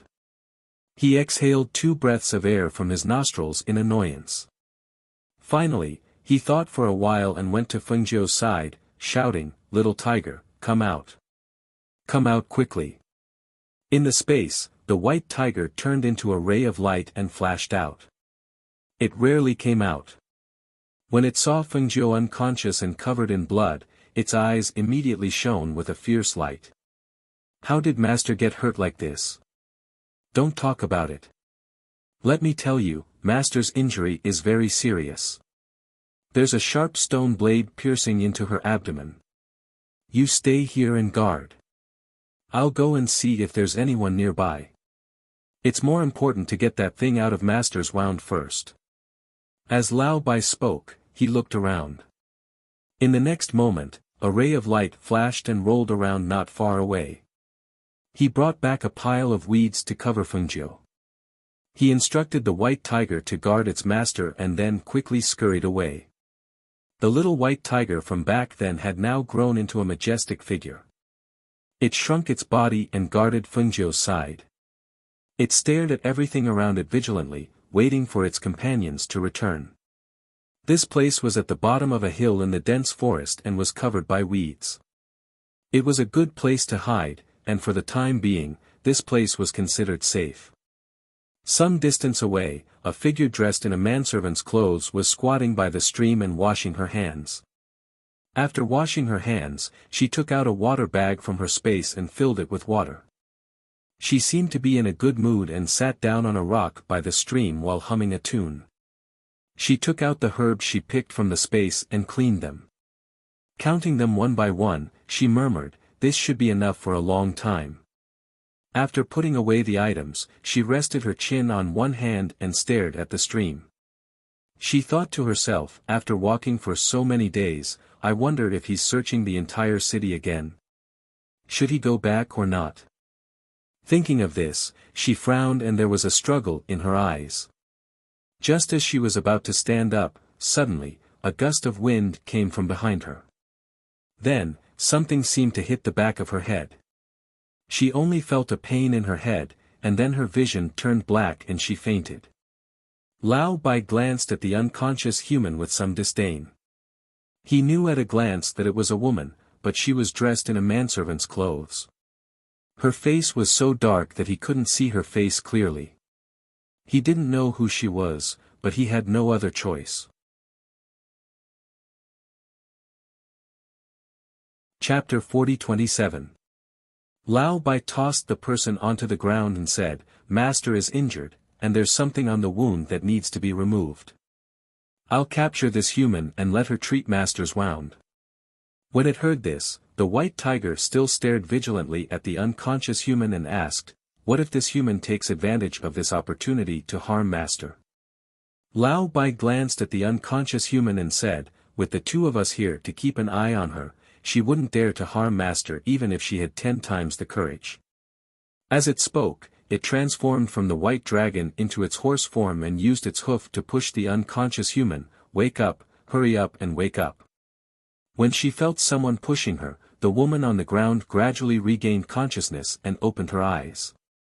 However, she didn't expect to see a strange horse face pressed against her face as soon as she opened her eyes. She was so frightened that she instinctively wanted to scream. "If you dare to make a sound, I'll bite you to death." The white tiger's threatening voice resounded from the side, and the woman was so frightened that she instinctively covered her mouth with both hands and swallowed her scream. When she turned around and saw a majestic white tiger lying behind her and staring at her ferociously, she only felt cold sweat seeping out of her forehead and her face instantly turned pale. A tiger. A ferocious beast. No, this was a divine beast. "All right, don't scare her to death. If she's scared to death, I'll have to find another one." Lao Bai said from the side and used its hoof to push her. "Hey, I need you to do something now. If you do it well, you can keep your little life. If you don't do it well, it'll tear you apart." A strange horse. A strange horse that could talk. The woman, who was Yi Feifei, stared at the two beasts in front of her with wide eyes. She didn't understand what was going on. She had just snuck out to gather herbs as usual, but who knew that she would suddenly be knocked unconscious and brought here? Just as she was in a daze, the white tiger looked at Lao Bai and said, "Why am I the one who'll tear her apart?" Lao Bai grinned and revealed a mouthful of white teeth, "Because I'm a vegetarian." The white tiger helplessly rolled its eyes and didn't argue with Lao Bai about this. Instead, it looked at the human and fiercely threatened, "Did you hear that? It's a vegetarian, but I'm not." Lao Bai lifted the weeds at the side, revealing the fungio underneath. However, because her wounds were not treated properly and she was unconscious, her face was as pale as a sheet of paper. The two beasts' hearts tightened when they saw this. Cough. Senior White coughed lightly, looked at the woman, and said in a gentle tone, "Miss, this is my mistress. She's injured, and there's something in her wound that hasn't been removed yet, and it's been bleeding. We're unable to clean her wound, so we'll have to trouble you." When Yi Feifei saw the fungio lying there, he couldn't help but suck in a breath of cold air. "Oh my God! How did she get hurt like this?" She couldn't care about anything else. When she saw that the other party was a woman and was injured to such an extent, she had no reason to leave her in the lurch. She immediately stepped forward and said, "She's lost so much blood. If this continues, she'll definitely die." She checked the fungio's wound, and her face was full of solemnity. "The thing in this wound is very deep. If we pull it out, I'm afraid that the blood won't be stopped even if we stop it." At that time Lao Bai and the white tiger looked at each other. Then, Lao Bai asked, "Can't we put some medicine on the wound to stop the bleeding after pulling it out?" Chapter 40-28. Yi Feifei looked at the unconscious person and felt that this person was really beautiful. Even though she was unconscious and her face was as pale as paper, she was still breathtakingly beautiful. She wanted to save her, but she was afraid that she was powerless. "I have medicine. As long as you take out the thing in the wound and sprinkle this medicine on it, the blood will stop flowing." As White spoke, he opened his mouth and spat out a medicine bottle. Yi Feifei was stunned. She picked it up and opened it. There was hesitation in her eyes. Will this medicine really work? What if it can't stop the bleeding? What will happen if you don't take the thing out and let the wound keep bleeding? White asked. Hearing this, Yi Feifei gritted her teeth and said, "Okay, then I'll help her clean the wound." If she delayed any longer, she would die even if she didn't die. She could only try everything she could. She took out a pair of scissors from the space and cut open the clothes around Fungio's wound. Seeing that the thing was stuck in the flesh and couldn't be pulled out directly by hand, she took out a pair of pliers. White and White Tiger watched nervously from the side. Although they let this person treat the wound, they couldn't hide their nervousness and worry. Especially when they saw that the wound was pierced into the flesh after the clothes were cut open. Their hearts tightened, and they wished that they could bear the pain on behalf of their master. That bastard, sooner or later, will settle the score with him. White gnashed his teeth and said. At this time, Yi Feifei used the pliers to clamp the thing pierced into Fungio's waist and abdomen. She swallowed her saliva and said to the two beasts beside her, I'll pull it out. Pull it out. As White spoke, his eyes were fixed on Fengjiu's wound. His body was also tense because of nervousness. Yi Feifei took a deep breath and gritted her teeth. She exerted force in her hand and pulled back. With a swoosh, that thing was pulled out by her hand. Following that, a column of blood spurted out and splashed all over her body. Medicine. Medicine. Quick. Quickly sprinkle the medicine. White Tiger hurriedly shouted, itching to go forward and help. Yi Feifei didn't dare to delay. He quickly poured all the medicine in the medicine bottle on the wound. He took a cloth from the side and covered her wound. He didn't dare to move. Yes. After a while, a light snort came from Fengjiu's mouth. When they heard her snort, the two beasts hurriedly rushed forward. Master, master. Wake up, wake up. Don't sleep anymore. Fengjiu felt that her head was heavy, and her vision was pitch black. She tried her best to open her eyes, but her eyelids were very heavy, and she had no strength in her body. She could only hear Lao Bai and the White Tiger shouting anxiously in her ears. The pain in her abdomen gradually brought her back to her senses. Even though she did not open her eyes, she knew that she was in a bad situation. Being injured by the old man was one thing. What she didn't expect the most was that when she was shot down from mid-air, when the gravel fell on her body, there was a sharp and messy stone that pierced into her body. However, in that situation, she had no time to deal with it. Yi Feifei pressed on Fengjiu's wound. She felt that the blood seemed to have stopped. She couldn't help but look at her palm in surprise. She looked at the corner of the cloth that was stained red, and the other corner that was not soaked in blood. Chapter 40-29. Although she was not proficient in medicine, she had dabbled in it. However, she had never seen such a powerful hemostatic medicine. It was really amazing to be able to stop the bleeding from such a serious wound. Then hurry up and clean up the wound and bandage it. We can't stay here for long. We have to leave. Lao Bai said as he looked at his unconscious master and then at the woman. He felt that he could not let her go yet.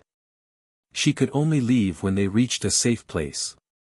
Yi Feifei gently released the hand that was pressing the cloth to stop the bleeding. She took the cloth away and saw that the wound was no longer bleeding. However, there were still some small stones around the wound that had not been cleaned up. Thus, she cleaned up the small stones again, applied some medicine, and bandaged the wound. When she raised her head, she saw that the person who had been unconscious had already opened her eyes. When she looked into the other party's eyes, she felt that the other party's eyes were really beautiful. Master, master, you're awake. Lao Bai called out happily. Master. White Tiger also called out, and leaned forward to lick her face. Thank you, Fengjiu said softly. His voice was still weak. You're welcome. After all, it's a human life. I can't just leave you to die, right? Moreover, I didn't do anything. I just removed the things from your wound. If it wasn't for the powerful hemostatic medicine that the strange horse gave, you probably wouldn't have woken up now, Yi Feifei said as she helped Fengjiu deal with the other external injuries on his body. The corners of Fengjiu's mouth twitched slightly and a faint smile appeared on his face. This woman's voice sounded familiar. It seemed to be the woman they met at the city gate when they entered the city that day. Help me up and leave through the small path, Fengjiu said, indicating that they should leave now. But you're so badly injured. If you move, I'm afraid that your wound will bleed again, Yi Feifei said as she looked at him worriedly. It's okay. My recovery ability is better, Fengjiu said slowly. After catching his breath, he looked at Yi Feifei and said, I'll have to trouble you, miss. Seeing this, Yi Feifei went forward to help him up and asked, what are you going to do now? You can't ride a horse like this. Then, without waiting for her reply, he added, forget it, forget it. I'll use the aircraft to take you away. No, if we fly in the air, we'll be discovered. If that happens, we won't be able to survive. Fengjiu refused and gestured for Lao Bai to lie down. After Lao Bai laid down, he turned around and said to Yi Feifei, young lady, bring my master and sit on my back. Hold on to her and don't let her fall. I'll get you out of here. Can you carry the two of us? Yi Feifei said with some hesitation. Sure, no problem. Lao Bai said as he gestured for them to hurry up. Seeing this, Yi Feifei had no choice but to help Fengjiu sit on the horse's back, and half supported her so that she could lean on his body to avoid pulling on her wound. Sit tight, we're leaving. As Senior White spoke, he quickly led them away, and the white tiger glanced at the surroundings before quickly following them. After returning to the city, Huafeng, Tun Yun, and the others looked around the courtyard they lived in. They asked anxiously, is Master back? Chapter 40-30. Hearing Lang Hua's words, the fire phoenix straightened up. The two cloud-swallowing beasts immediately said, we'll go back to find our master. Seeing this, Lang Hua frowned and looked at them, saying, since you're back, don't go out. Tell the Yama Lord what happened and see what the Yama Lord will do. Hearing this, the three contracted beasts looked at each other and then went to the main courtyard. Seeing this, Lang Hua couldn't help but sigh. He looked at the sky in the courtyard and murmured worriedly, Master, where are you now? How are you? When will you be back? When the three contracted beasts came to the main courtyard and explained the situation to Xianyuan Mose, they saw that he didn't speak, so they just stood there quietly and didn't dare to move. After a long while, they heard his voice. So you didn't go back to look for her after you lured that person away? So you don't even know where she is? You don't know if she's dead or alive, and when will she be back? Xianyuan Mose's voice was low and steady, with a natural but powerful aura. But this calmness made their hearts tense up. They knew that the Yama Lord was angry. He was angry after hearing that their master was injured. But they didn't expect that after they lured that person away, it would take them a few days to come back here, but their master in white hadn't arrived yet. They didn't know how she was in the past few days. Xianyuan Mose paused for a while and said, is everyone here? This question was obviously not directed at the three cloud-swallowing beasts. It was directed at Hui Lang who was waiting at the side. Hearing this, Hui Lang stepped forward and said, Master, Du Fan has been taking care of them. Listen to my orders. Pass down the order. Have Qi Kong and the others bring people to the secluded sect. This sovereign wants that sect to disappear from this world. Kill them on the spot. Don't leave a single one alive. His voice was cold and piercing. As soon as he spoke, Hui Lang immediately responded and left quickly. Ying Yi, how's the arrangement I asked you to make? Xianyuan Mose asked. He played with the teacup in one hand, but didn't drink half a sip of water. The arrangements have been made. Ying Yi came out from the shadows and said. Bring Fire Phoenix and the others over. With a wave of his hand, he stood up. With one hand behind his back, he slowly clenched it into a fist. Cracking sounds could be heard as his knuckles tightened. At the same time, Fengjiu, Lao Bai, the white tiger, and the woman called Yi Feifei were resting under a tree on a remote path far away from here. From that day until now, they had been walking on this path for several days. In order to avoid being killed by that person, Fengjiu chose to take a detour around the path. Aside from the fact that the path was not flat, it was also quite far. They had to take a detour of more than half the distance to return to the city. This was also the reason why they were resting here. Let me help you change your bandages. Yi Feifei said as she took out a strip of cloth from the space and looked at Fengjiu. After Fengjiu responded, she let her treat the wound. Compared with the previous 2 or 3 days, her complexion had eased a lot, and the spiritual power in her body had gradually recovered. Her internal injuries had also recovered a lot, but it was still impossible for her to be the same as before.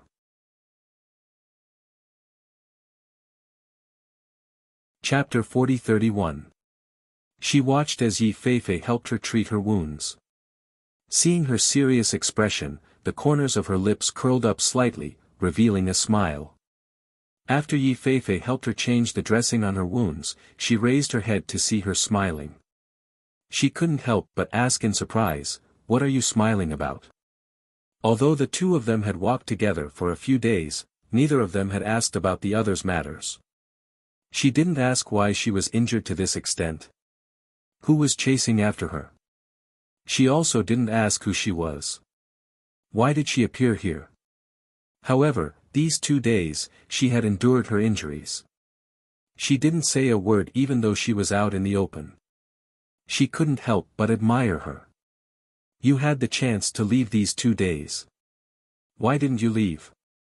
Fengjiu asked as she leaned against the tree and looked at her. Where can I go in this wilderness? Moreover, you won't do anything to me. Yi Feifei said as she walked to the side and sat down. She looked at her with her clear eyes and said, however, your body's recovery ability is really good. You didn't take care of your injuries and you actually recovered so quickly. Fengjiu smiled faintly. That was natural. Although the green lotus qi in her body was small, it was constantly healing her body.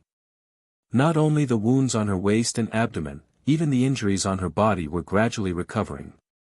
Naturally, it's because my pills are not ordinary. She smiled and took out a few spirit fruits from her space and handed them to her. Fill your stomach. Seeing her take out this kind of spirit fruit again, Yi Feifei's eyes couldn't help but move slightly as she said, this kind of spirit fruit is very precious. Why do you always take it out for me to eat? It's just a few spirit fruits. What's so precious about it? She smiled and shook her head, saying, this kind of fruit, other than having a good taste, can also replenish spiritual energy and recover physical strength.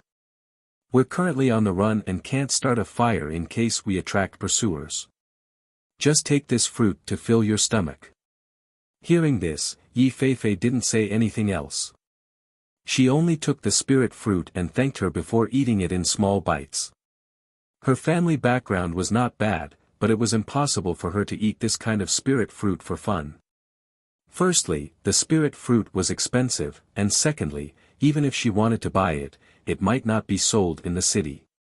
She leaned against the wall and rested. Because she was in good spirits, Fengjiu asked with a smile, why did a girl like you run to such a faraway place? That place is a few days away from the nearest town, and you're still alone. Aren't you afraid that your family will be worried? Didn't you also run to such a faraway place? You even got injured all over. Yi Feifei glanced at her and said, although I'm alone, at least I won't be pursued. We're different. Fengjiu chuckled. How is it different? Yi Feifei looked at the 2 contract beasts on the side and curled his lips, you have 2 more contract beasts than me. However, these 2 contract beasts are useless to you. In a critical moment, you still need me to treat your wounds. You're being disliked. Fengjiu glanced at Lao Bai and White Tiger and chuckled. Senior White snorted twice. After glancing at Yi Feifei, he grinned, revealing a row of white teeth, and said, Master, this little girl is useless. Why don't we let little Tiger eat her?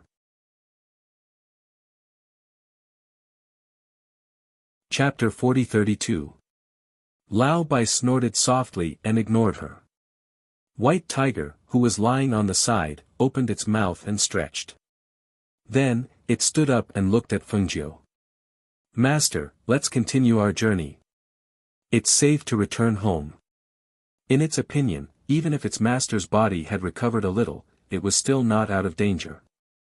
If that person caught up with them, it would be troublesome. However, it would be different if they returned home. With the Yalma Lord around, even if something happened, the Yalma Lord would protect its master. Moreover, the Yama Lord was stronger than its master. Even if the old man chased them home, he would not be a match for the Yama Lord. Okay, let's go. If we can't return, our family will be worried. As soon as Fengjiu finished speaking, Yi Feifei, who was sitting at the side, saw that she was about to stand up and quickly went forward to help her. Seeing this, Fengjiu smiled and thanked her. He helped her stand up and sat on Lao Bai's back. Yi Feifei flew on her own aircraft and followed them. Fengjiu sat on Lao Bai's back and touched the communication jade tablet in his sleeve. After recovering for 2 days, she only sent a message back to Xianyuan Mose that she was fine. She did not want him to worry about other things, so she did not say much. As for where she was, they would not be able to find her even if she told them. She only told them that she would return home safely. Little tiger, you go back to the space first. We'll speed up and go back. Fengjiu said.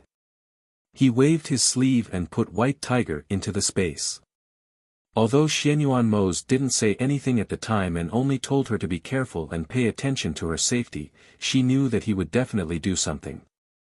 So, she thought that it would be better to hurry home and take a look to be at ease. Okay, master, sit tight. Lao Bai said. With a flash of light, he turned from a horse into a white dragon and soared into the sky.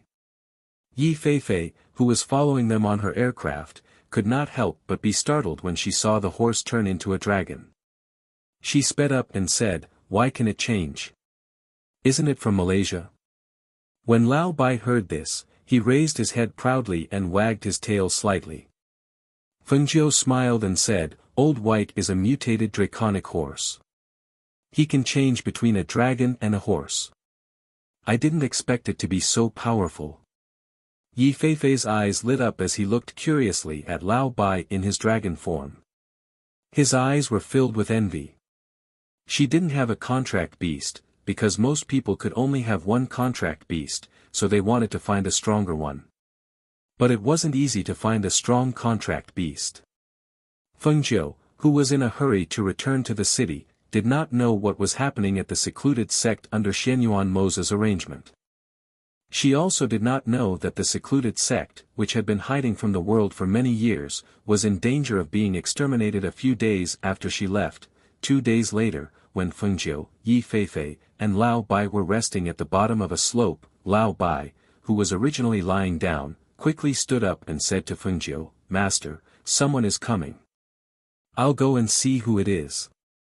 Then, without waiting for Fengjiu to speak, he walked down the slope in the direction of the sound. He stuck his head out from the bottom of the slope and looked up the path. When he saw it, he could not help but be startled. Then, his eyes shone with surprise.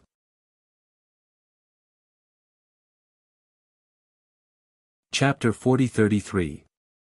When Du Fan and Ling Shuang heard the sound and looked in that direction, they saw Lao Bai rushing out. When they saw him, they looked at each other and smiled. Seeing Lao Bai meant that their master was here. Fortunately, they found him. "Lao Bai, where's our master? How is she? Is she okay?" Du Fan asked, and quickly walked to his side with Ling Shuang. "Our master is injured. She's over there. It's good that you're here. I can rest assured now," Lao Bai said happily. When he saw their expressions change, he hurriedly said, "Don't worry. Our master's injury is much better now. Come with me. Our master is over there."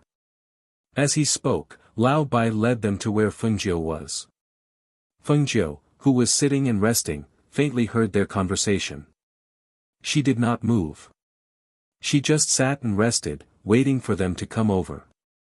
When Yi Feifei saw this, she said, "Your people are here. Then I'll go first." Just as she was about to leave, Fengjiu grabbed her hand. "What's the hurry? Didn't you say you were going back to the city?" "We're going back to the city too." Fengjiu smiled and looked up. She saw Du Fan and Ling Shuang following Lao Bai and walking quickly towards them. "Let me introduce you to these two people. When she saw Du Fan, the smile on Fengjiu's face deepened.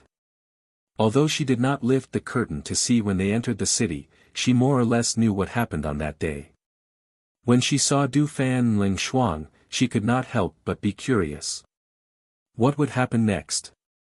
When Yi Feifei saw Du Fan and Ling Shuang approaching, she had half covered her face.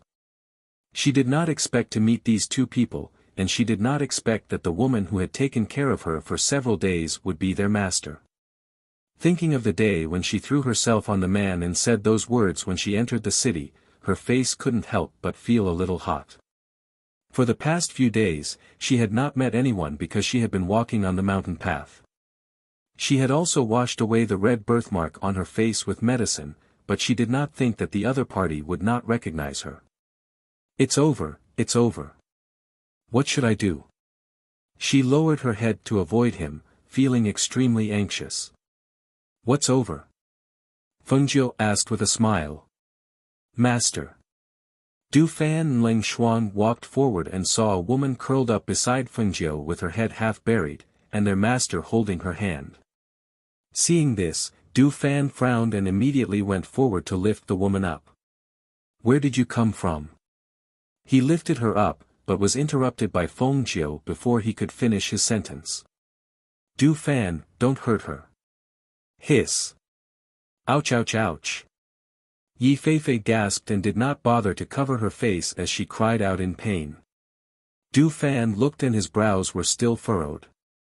He stared at Yi Feifei's face and said, Why do I feel that this person is somewhat familiar? Fengjiu smiled and said, I was injured and she was the one who helped me treat my wounds. She was also the one who took care of me on the way here. Ling Shuang walked forward to Fengjiu's side. Seeing that she seemed to be in good spirits, but her face was still a little pale, he could not help but ask worriedly, Master, are you seriously injured? Where is the wound? Is it better? The wound on my waist was quite serious, but it's much better now. The internal injuries are also gradually recovering. There's no need to worry. Fengjiu said and then asked, Is everything okay at home? Chapter 40-34. They were following the Yama Lord's orders and did not expect to meet their master here. Du Fan let go of Yi Feifei.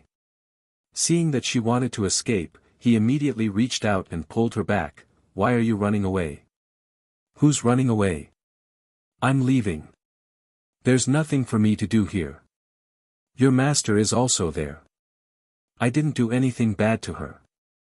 Yi Feifei said, turning his face away so that they wouldn't see him. The more she acted like this, the more Du Fan felt that something was amiss. He felt that he had seen her before, but he could not remember where. He asked, Where did we meet before? No, how could that be? Yi Feifei felt as though someone had stepped on her tail. Her entire body tensed up as she denied it.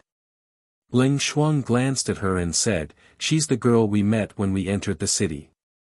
She paused and looked at Du Fan with a smile in her eyes. She was the girl who threw herself at you and said she wanted to give her body to you. Hearing this, Du Fan stared at her face suspiciously. Now that Ling Shuang mentioned it, his mind was reminded of the obvious red birthmark on one side of her face, as well as the other side of her face that was exceptionally delicate. Instantly, he loosened his grip and hurriedly let go of her. He even involuntarily took a step back. It's you. It's not me. As soon as Du Fan's voice fell, Yi Feifei quickly denied it. However, after her voice fell, the air fell silent. Then, Du Fan opened the fan in his hand with a swish and looked at her with a smile on his face. So it really is you. No wonder I couldn't recognize you. The red birthmark on your face is gone today. You look like a different person. If Ling Shuang did not mention it, I wouldn't have remembered you. He paused and the smile on his face gradually disappeared. He stared at her coldly, But how did you coincidentally save my master? Do you have any ulterior motives? She was the daughter of an aristocratic family in the city. She was a woman that everyone hated. How did she meet his master? If it wasn't a scheme, then what was it? Yi Feifei, who originally wanted to leave, immediately widened his eyes. What do you mean? What do you mean by that? Why don't you ask your master and old white yourself, and see who it was that forced me to come here? You make it sound like I'm sticking to you on purpose. Do you really think I'm some kind of elegant and handsome man? She glanced at Du Fan in disgust and said, You're always fanning yourself with that stupid fan. It's not June. Even if you're not cold, I feel cold for you. Poochie. Hearing this, Fengjiu couldn't help but laugh. Her beautiful face was overflowing with a smile.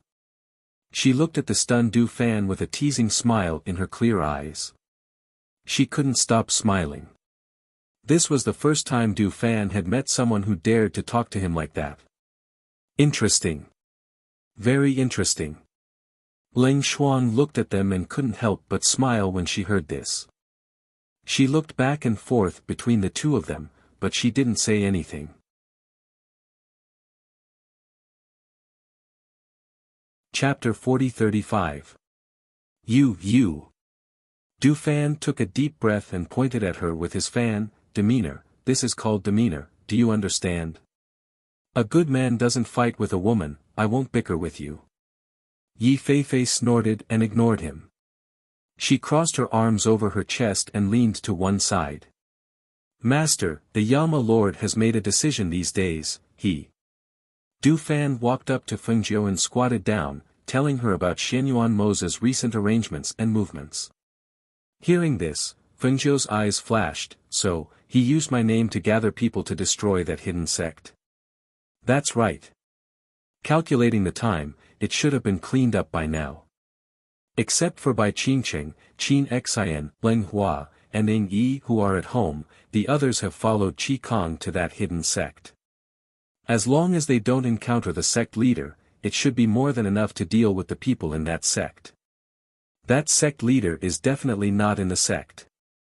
I think he might have gone back to his home. Fengjiu said slowly, a dark light flashing through her clear eyes, the thing he is looking for is with me. He definitely won't leave it in the sect for others to find. It is very likely that he went back to his home from the other side when he couldn't find me. Therefore, I am a little worried about the safety of my home, especially with the two children there. Du Fan knew that she was worried about the two children at home, so he said, Master, don't worry. With the Yama Lord there, the two children will be fine. I hope so. Fengjiu sighed softly, stood up, and said, Since you are here, let's go back together. No matter what, I still feel that I have to see it with my own eyes to be at ease. Okay, then I will take Master with me. Du Fan said, looking at Leng Xuan. I will take her. Leng Xuan said, looking at Yi Feifei. If you want to go back, just go back. Why bring me along? Yi Feifei said. He didn't want to go with them. Fengjiu smiled, looked at her and said, You saved me, I still owe you a life. Since you're alone outside, why don't you come back with us? If there's anything you need our help with, we're all here to help. Hearing this, Yi Feifei glanced at Fengjiu and muttered, You can't even protect yourself, what can you do for me? Fengjiu smiled and said slowly, That depends on what you need me to do for you. She glanced at Senior White, and then with a command of her divine sense, she flicked her sleeve and put Senior White into her space. Du Fan did not fly on his sword. Instead, he tossed the fan in his hand into the air. The fan instantly expanded and landed in front of them like a spaceship. Master, sit down and rest. Du Fan said, jumped onto the fan with her, and helped her sit down. Yi Feifei looked at the fan with some surprise. She didn't expect the fan to be a magic weapon, and it didn't look like an ordinary magic weapon. Miss Yi, let's go. Leng Xuan said, summoned his flying sword, and brought her along. He followed Fengjiu and Du Fan back. Their figures flitted through the air at an extremely fast speed, as if they were passing through the wind. After a while, they disappeared into the clouds, just as Fengjiu expected. when the suzerain of the hidden sect couldn't find Fengjiu, he changed his target. He set his sights on Xianyuan Mose and their child who lived in the city.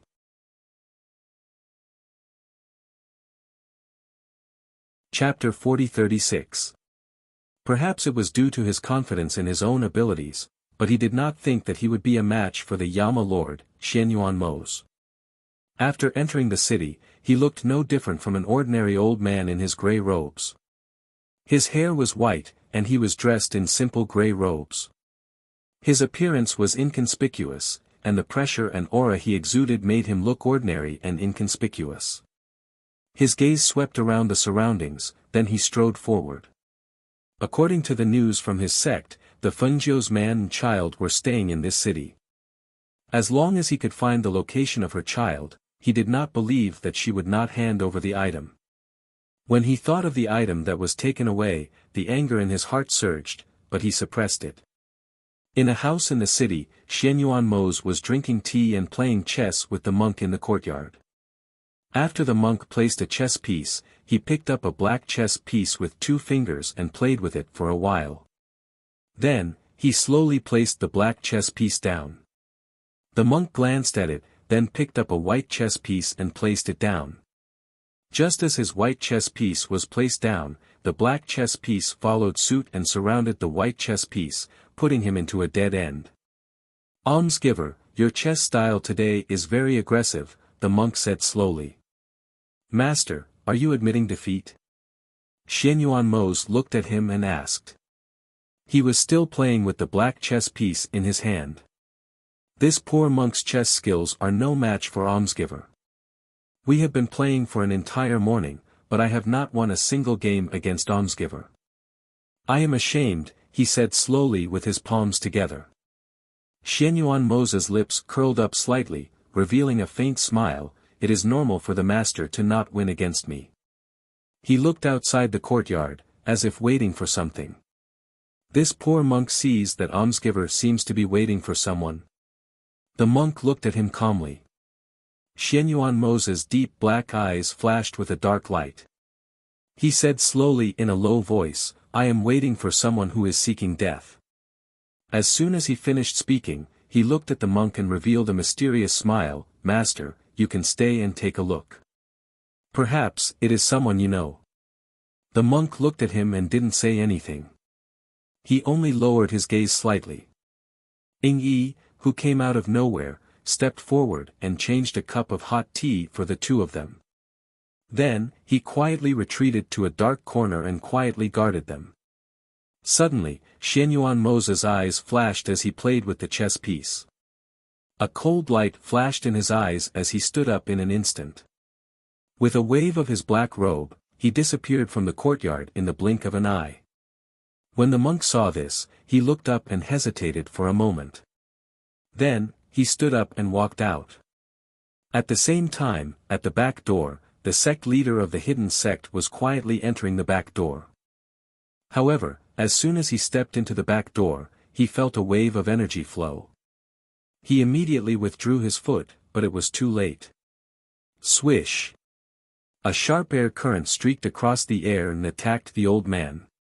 It was so fast and its aura was so sharp that it made one's heart skip a beat. When the old man sensed the incoming airflow, he instinctively raised his sleeves and a powerful force shot out from his sleeves, dispersing the airflow in front of him. Swish!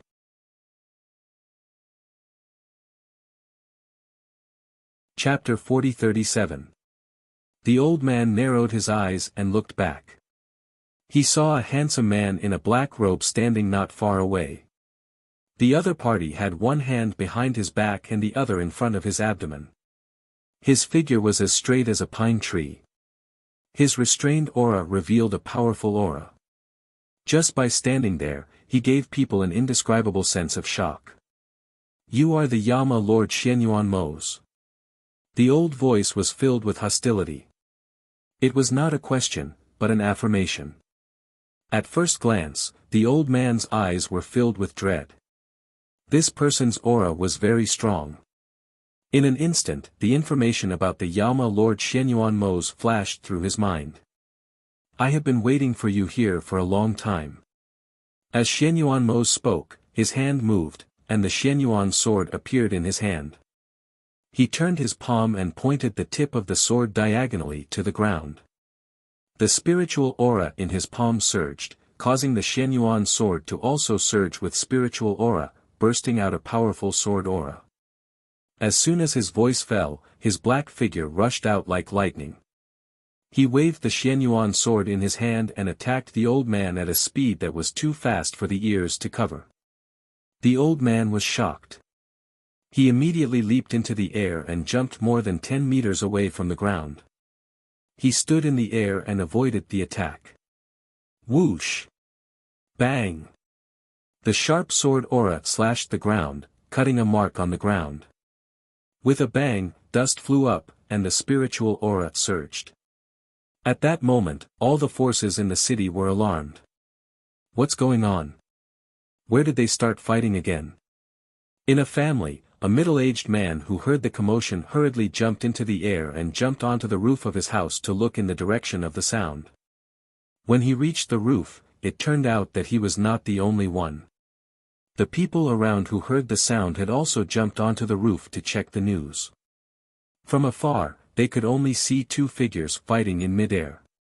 In the air where the two of them were fighting, a powerful pressure formed a visible airflow that surrounded them, as if the two of them were trapped inside. It's there. Is it the person called Yama Lord? It seems so. My men found out that he lives in that area. The incident a few days ago caused quite a stir. I didn't expect him to still be there. On the rooftop, the patriarchs of several neighboring families were chatting as they stared in the direction of the battle. I just received news that the hidden sect has been completely wiped out. Didn't you say that Fengjiu came to our place? It is said that the woman is a legendary figure. She is the Lord of Heaven and Earth as a woman. Moreover, she is proficient in medicine and poison. She has the ability to bring the dead back to life. Moreover, her strength is also very outstanding. However, that is what the rumors say. I have never seen it with my own eyes. I don't know if it is exaggerated. The few of them chatted while watching from afar. They saw that the two seemed to be equally matched, but their strength was far above theirs. This made them break out in cold sweat. Among the people in this area, the true experts were all hidden. The sudden appearance of one was enough to shock them. However, according to their observations during this period of time, it was obvious that there was more than one hidden expert in this area.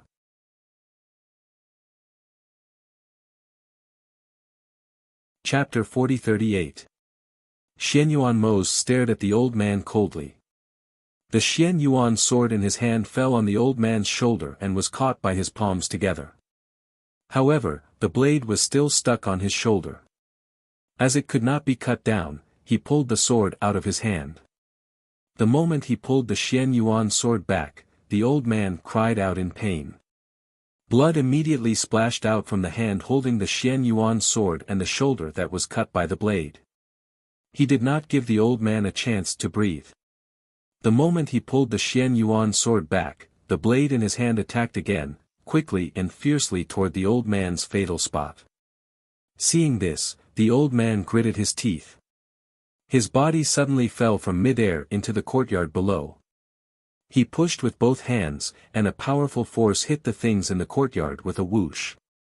The things in the courtyard were scattered in all directions, making a rumbling sound that echoed throughout the house. He listened carefully, hoping to hear the cries of the children. However, no matter how much noise he made, he couldn't hear the cries of the children in the house. Therefore, he couldn't find out which courtyard the two children were hidden in. You want to find my children? Xianyuan Mo sneered. He raised the Xianyuan sword in his hand and pointed the tip of the sword at the old man. Perhaps you still don't know. Your sect has been reduced to ruins. As for my children, you are not qualified to see them. As soon as his voice fell, Xianyuan Mo's figure flashed. The blade instantly split into three and attacked the old man below. In a corner of the house, the monk looked at the two people fighting. His gaze swept past Xianyuan Mo's and landed on the old man.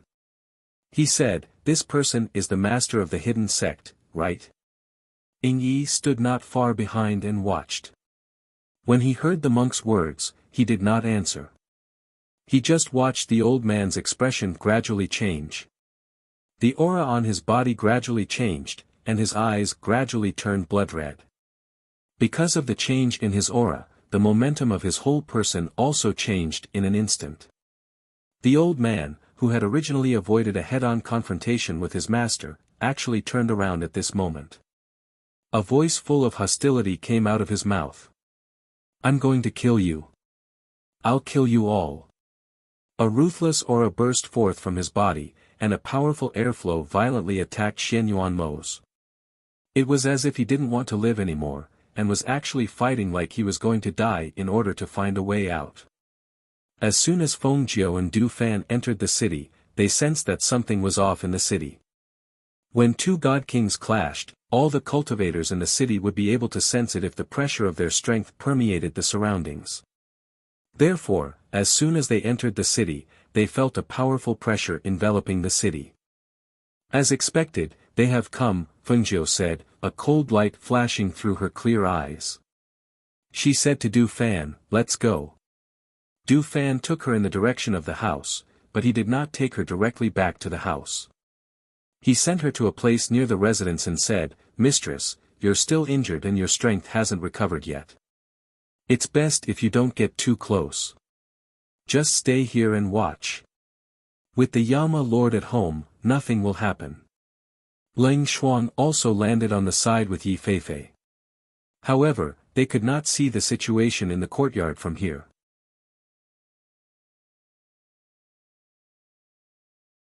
Chapter 40-39. However, just as Feng Jiu was worried about the two children, Xianyuan Mo's attack changed. Qi gushed out from his body. Compared to the previous attack, this attack was even more deadly. He threw the Xianyuan sword in his hand and set up a sword array in the air to prevent the old man from escaping. His figure rushed forward in an instant and struck the old man with a thunderous palm. His speed was as fast as the speed of light. Feng Jiu watched with slight surprise. His palm was so powerful that even she could feel it from here. The combination of speed and pressure was so fast that it was impossible to dodge. Sure enough, with a heavy bang, the old man flew out and smashed heavily into the wall of the courtyard. The entire wall collapsed with a bang. The old man stood up from the rubble. Before he could see clearly what was in front of him, he saw Xianyuan Mo's rush forward. With extremely fast speed and strange skills, he twisted the old man's hands behind his back. Ah! The moment the bones cracked, a shrill scream came from the old man's mouth. The back of his knee was kicked by Xianyuan Mo's. That kick contained hidden power. With a crack, the old man's knee bone broke, causing him to kneel down involuntarily. However, he had no choice but to straighten his body because his hands were twisted behind his back. He struggled, but in the next moment, he felt a palm strike his head. In an instant, his eyes were filled with horror. With a sharp voice, he exclaimed, "No!" Bang! The moment his voice came out, all the spiritual power in his body rushed to the top of his head and spread out from there. His cultivation was crippled, and his hands were twisted. The sect master of a sect had undergone an earth-shattering change in an instant. His spiritual power leaked out. As his cultivation dissipated, his body quickly withered and wrinkled. In the blink of an eye, he was lying on the ground like a bag of bones. Only a weak breath was left. Seeing this scene, Feng Jiu felt relieved. Her eyes flashed and a proud smile appeared on her face. Her man wasn't just a little powerful. Xianyuan Mo's looked at the old man who was lying on the ground. He stood with his hands behind his back and the sword array around him had not been released. He stared at the old man who was panting on the ground and spoke in a low and cold voice. "You dare to come here after injuring this monarch's woman? You've got guts." As soon as he said that, a sword chi from the sword formation above him shot down with a swoosh, piercing into the old man's skinny thigh. Hiss! The old man let out a blood-curdling scream as blood flowed out of his mouth.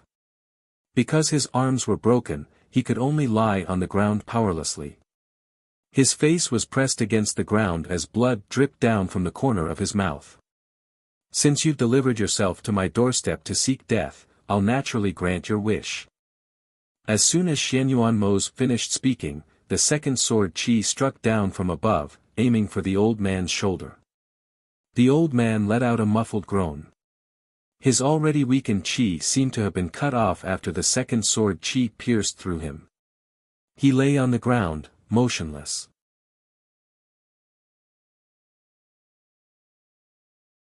Chapter 40. Amitba. The Buddhist monk walked out and murmured softly when he saw the scene. He then sighed. The sect master of the hidden sect had been in seclusion for many years and had never left the mountain gates. He never thought that he would die here on this trip. He sighed softly as he looked at the dead person on the ground. A cultivator at the peak of the Divine King level had been killed just like that. Life and death, it did not matter if it had happened in an instant. Xianyuan Mos looked at him and asked in a low and cold voice, "Great Master, do you want to bring this body back to report on your mission?" When Fengjiu had sent a message back, he knew that she must have been severely injured. Otherwise, her return date would not have been delayed. Based on her cultivation level, she would either not be injured or she was severely injured. Even if she did not say it, he could guess it. Hence, when he found out that she was severely injured, a murderous intent rose in his heart. Not only did he want to kill the sect master of the hidden sect, he wanted to destroy the entire hidden sect as well. Anyone who dared to touch his people, no matter who it was, he would kill them. "Mose, I'm back." Fengjiu's gentle voice sounded with a hint of relaxation and laughter. When Xianyuan Mose heard her voice, he immediately turned towards the direction of the voice. When the figure entered his sight, his murderous aura and cold aura disappeared without a trace. The black figure raised his chi and swept across the air. In the blink of an eye, he had arrived by Fengjiu's side. "How are you? Are the wounds on your body better?" Xianyuan Mose asked. He held her shoulders with both hands and carefully looked her up and down. Fengjiu pursed her lips and smiled. She reached out and wrapped her arms around his waist. She buried herself in his arms and said softly, "I'm fine. It's just that my injuries still hurt a little." Her gentle voice carried a hint of exhaustion. Xianyuan Mose's heart clenched when he heard this. He hurriedly asked, "Where does it hurt? Have you applied medicine?" I've applied medicine," she replied. "I'll take you back." As he spoke, he turned his hand and carried her in his arms. He tiptoed and headed towards the house. Seeing Fengjiu being taken away by Xianyuan Mose, Yi Feifei elbowed Du Fan and said, "Hey, is that man her husband?" Du Fan glanced at her, and with a move of his hand, he grabbed her by the collar and dragged her towards the residence. Hey! Why are you grabbing my clothes? Let me go, let me go." Yi Feifei's hands tightly pulled the collar that was strangling her neck. The feeling of being carried away was very bad. She wanted to kick him with her feet, but he avoided her. Leng Shuang was watching from behind. Seeing the two of them like this, he smiled and followed them. When they reached the courtyard, Du Fan let go of Yi Feifei's collar and said to her, "You can stay here for now." Before he could finish his words, he was hit hard between his legs. It was so painful that he clamped his legs together. He wanted to cover it with his hands, but he couldn't reach them. He could only bend his knees and waist. His face was red as he twisted there. It was as if he couldn't breathe. His face was red. "Who told you to grab my collar? Are you trying to strangle me? Do you think I'm easy to bully?"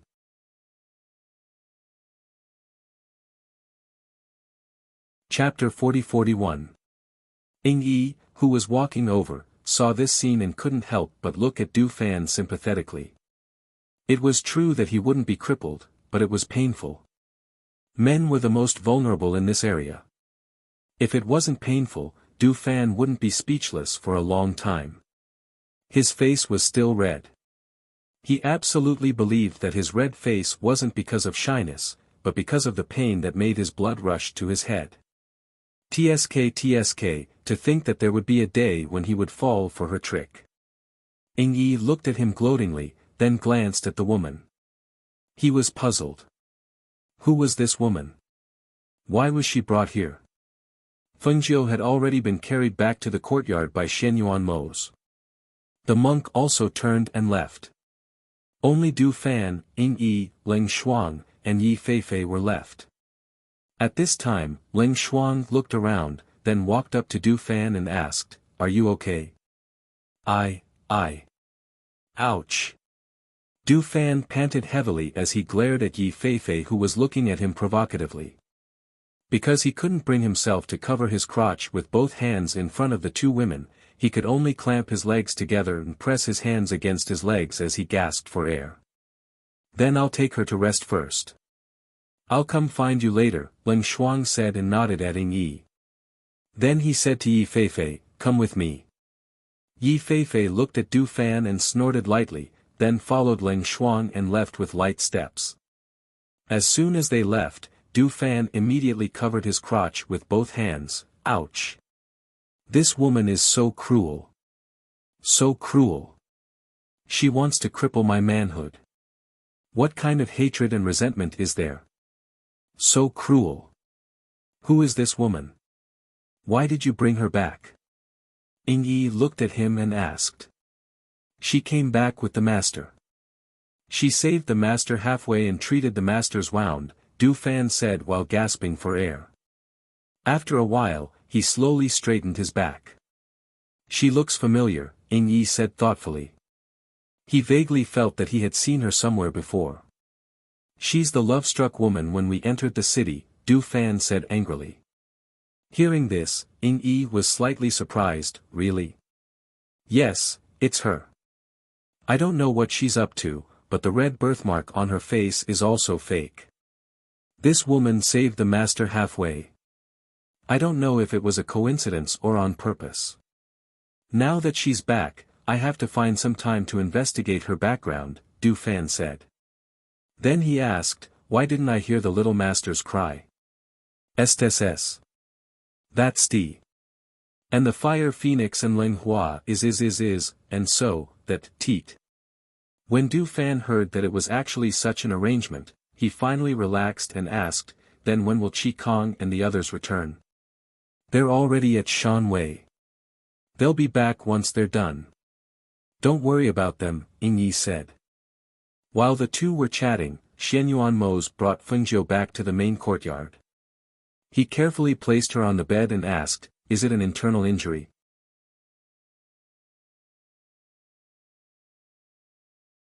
Chapter 40-42. Xianyuan Mo's looked up at her and said, I won't do anything, I just want to take a look at your wound. Fengjiu was stunned for a moment, then he couldn't help but smile. It's already formed a scar, you just need to rest for a few days and don't pull on the wound, it will heal even faster. I still need to take a look before I can rest assured. As he spoke, he unbuttoned her clothes. Seeing this, Fengjiu felt a little helpless, but seeing the worry in his eyes, he let him be. When his clothes were lifted and the wound on his waist was revealed, Xianyuan Mo's aura instantly turned cold. It was as if frost had descended in an instant, and the atmosphere in the entire room was as bone-chilling as the winter day.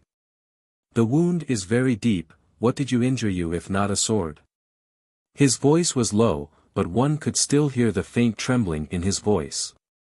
The wound on her snow-white skin was a shocking sight, although it had already formed a scar, the area around it was still slightly red and swollen. The wound was very large, and it didn't look like it was caused by a sword, so what exactly had injured her? Fengjiu pulled her clothes up to cover the wound, saying, when I was fighting with that old man, I realized that he was very strong. Even the Azura king and the others who were also divine kings weren't as strong as him, so I was always at a disadvantage when fighting with him. When I received a heavy blow from him, my entire body flew out and smashed into a wall, then I was injured by the scattered stone blades that fell down. She spoke slowly, her expression calm, as if she was talking about someone else. She told him everything that had happened on the way, and finally said, "That's all. Fortunately, I met Yi Feifei on the way. If she hadn't helped me pull out the stone blades from my wound, the consequences would have been unimaginable." Hearing this, Xianyuanmos nodded, "Yes, I will thank her." Fengjiu smiled, saying, "This Yi Feifei is an interesting person, she seems to have a story, so when I came back, I brought her back. If she can help, let's help her." "All right." As Xianyuanmos spoke, he helped her to sit on the bed, saying, "Rest first. Right now, your body is the most important thing." "That's right, where did you take the child?"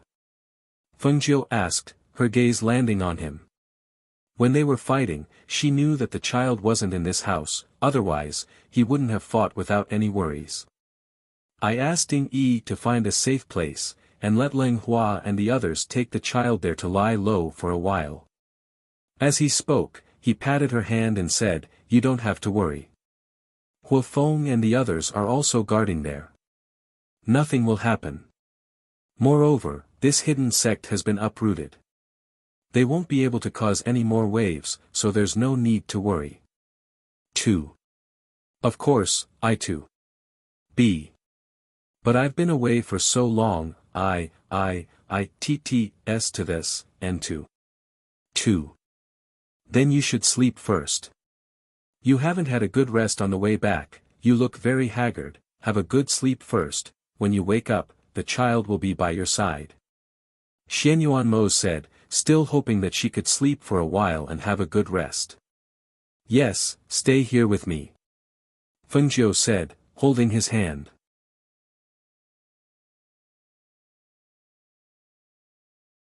Chapter 40-43.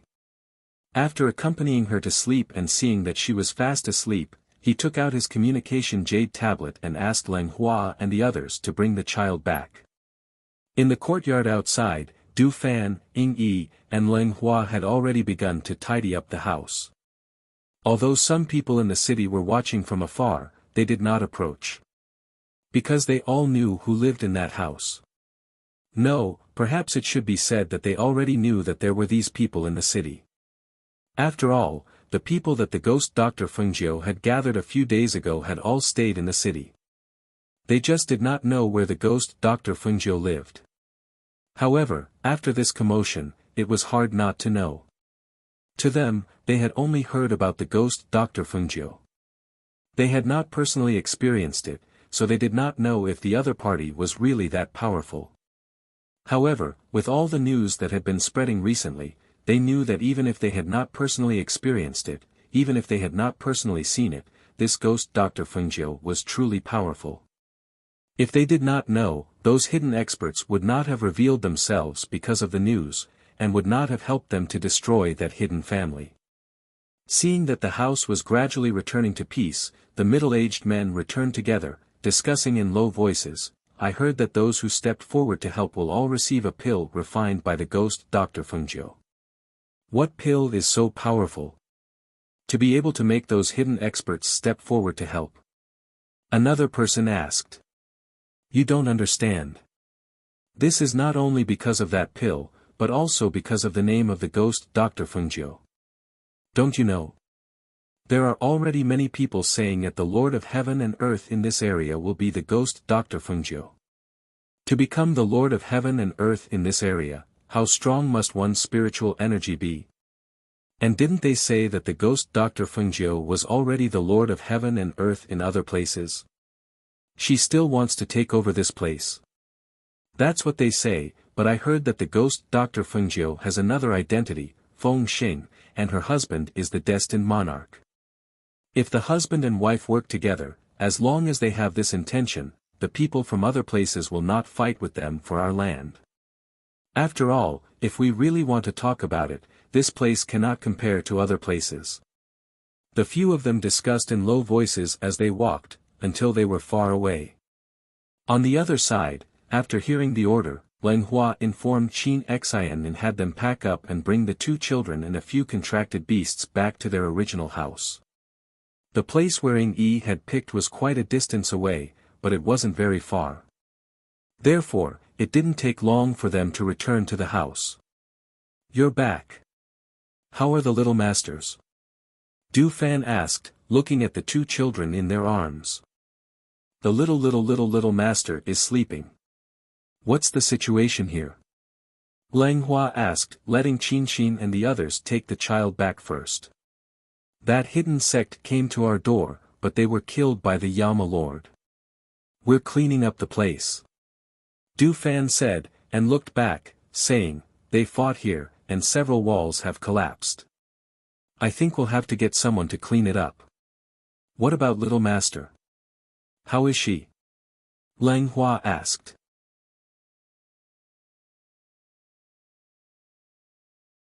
Chapter 40-44. Hearing this, Leng Hua finally felt relieved. He nodded and said, "That's good. You handle things here first. I'll go take a look and come back later." With that, he patted Du Fan on the shoulder and turned to leave. Qin Xian and Bai Qingqing carried the two children to the main courtyard and handed them to Xianyuan Mo's. Then they left quietly. When they met Leng Hua outside, who was about to come in, Qin Xian said softly, "Leng Hua, the master has fallen asleep." The two little masters were brought in by the Yama Lord. "We didn't see the master either."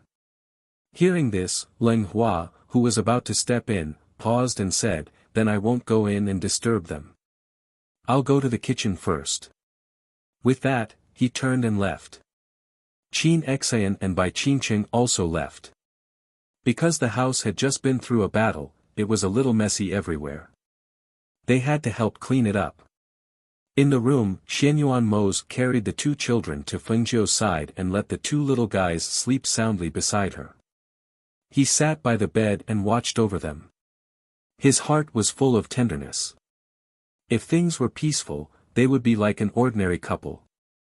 They would raise the two children, teach them the principles of life, teach them cultivation, let them learn their skills, and watch them get married and have children.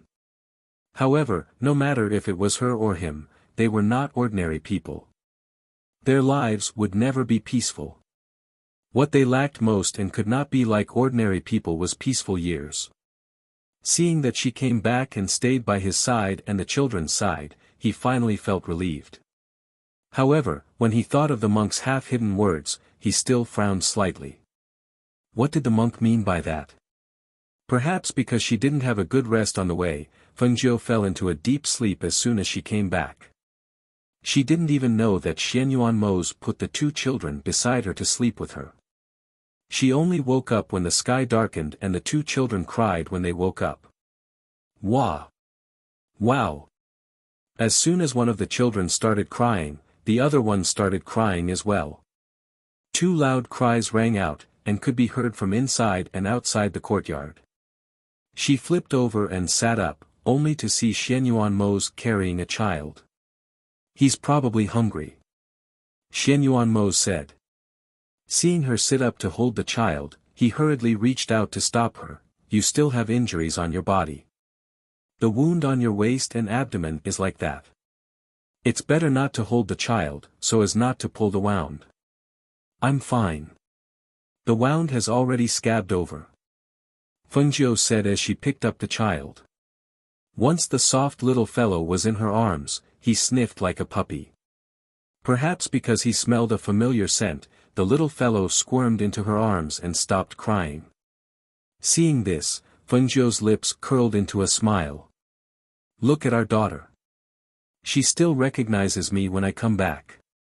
You're her mother.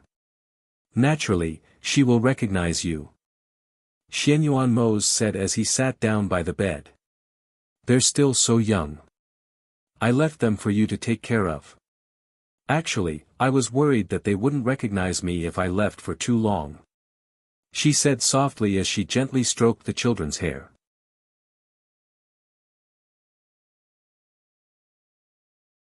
Chapter 40-45. Fengjiu smiled and said, "Have them bring some food over. Let's feed the two children first." Xian Yuanmos responded. He saw his son in his arms reaching out towards Fengjiu. Seeing this, he put his son on the bed.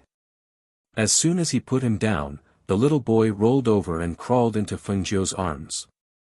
Fengjiu saw this and a gentle smile appeared on her face. She reached out and carried her son. When she held the two children in her arms, she realized that they seemed to have gained quite a bit of weight.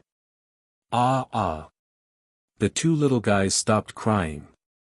They pulled Fengjiu's hands and stuffed them into their mouths. They cried out, but no one knew what they were saying. On the other side, Yi Feifei, who had slept in the guest room, also woke up. She only woke up when she heard the children crying. After putting on her coat, she walked outside and wandered around the residence for a while. Instead of going to the main courtyard, she first met Leng Hua and Leng Shuang. "You're Miss Yi, right?" Leng Hua smiled warmly. His gaze fell on Yi Feifei's face. He smiled warmly and said, "It's almost time for dinner. My sister will call you over in a while." Yi Feifei glanced at Leng Hua, then glanced at Leng Shuang and said, "They all told you about me? Do you all know who I am?" "Yes," Leng Hua replied. "Your siblings." Yi Feifei looked at the two of them. After a careful examination, she realized that their eyebrows and eyes were somewhat similar. "Miss Yi, I'll take you to eat first," Leng Shuang said and walked forward. Yi Feifei took a step back and said, "Wait, I'm not hungry yet." As she spoke, she looked around and said, "I heard a child crying just now. Do you have a child here?" "Yes, our little master." Hearing this, she was slightly surprised. He's your master's child. She already has a child." "I couldn't tell." Seeing that the two of them didn't speak, Yi Feifei continued, "What is your master doing now? I have something to talk to her about." "Miss, do you know who my master is?" Leng Hua asked with a warm smile. "Didn't she say her name was Fengjiu?" Yi Feifei said, glancing at the two, "Isn't her name Fengjiu?" "It's just a name." "How much do you know?" Leng Hua asked again. "I've never seen her before, so how would I know?" Yi Feifei said unhappily. "I heard from my elder sister that Miss saved my master, and my master agreed to help Miss with something. Since that's the case, why don't we let my elder sister tell Miss about what we can do? What does Miss need us to do?" "You can tell us directly," Leng Hua said warmly. He glanced at Leng Shuang beside him and nodded slightly. "Go ahead and do your work. Leave this to me," Leng Shuang said, motioning for him to leave first. "Okay," Leng Hua responded, then turned and left. Seeing Leng Hua leave, Yi Feifei was even more surprised. She looked at Leng Shuang and asked, "Who is your master? Why do I feel like all of you are so mysterious? What do you mean by just saying what you need to do? Don't tell me you're omnipotent." Leng Shuang looked at her and said, "Generally speaking, there shouldn't be anything we can't do." Seeing this, Yi Feifei frowned and pondered. "Then tell me about it." You're tuning into the Han Li's Wuxia Adventures YouTube channel. We're so grateful for your support and don't forget to subscribe to join us on this incredible journey through captivating stories. Your generosity through donations truly makes a world of difference, as it's the primary source of revenue that allows me to expand and enhance this channel for you. Thank you from the bottom of my heart for being a part of this adventure.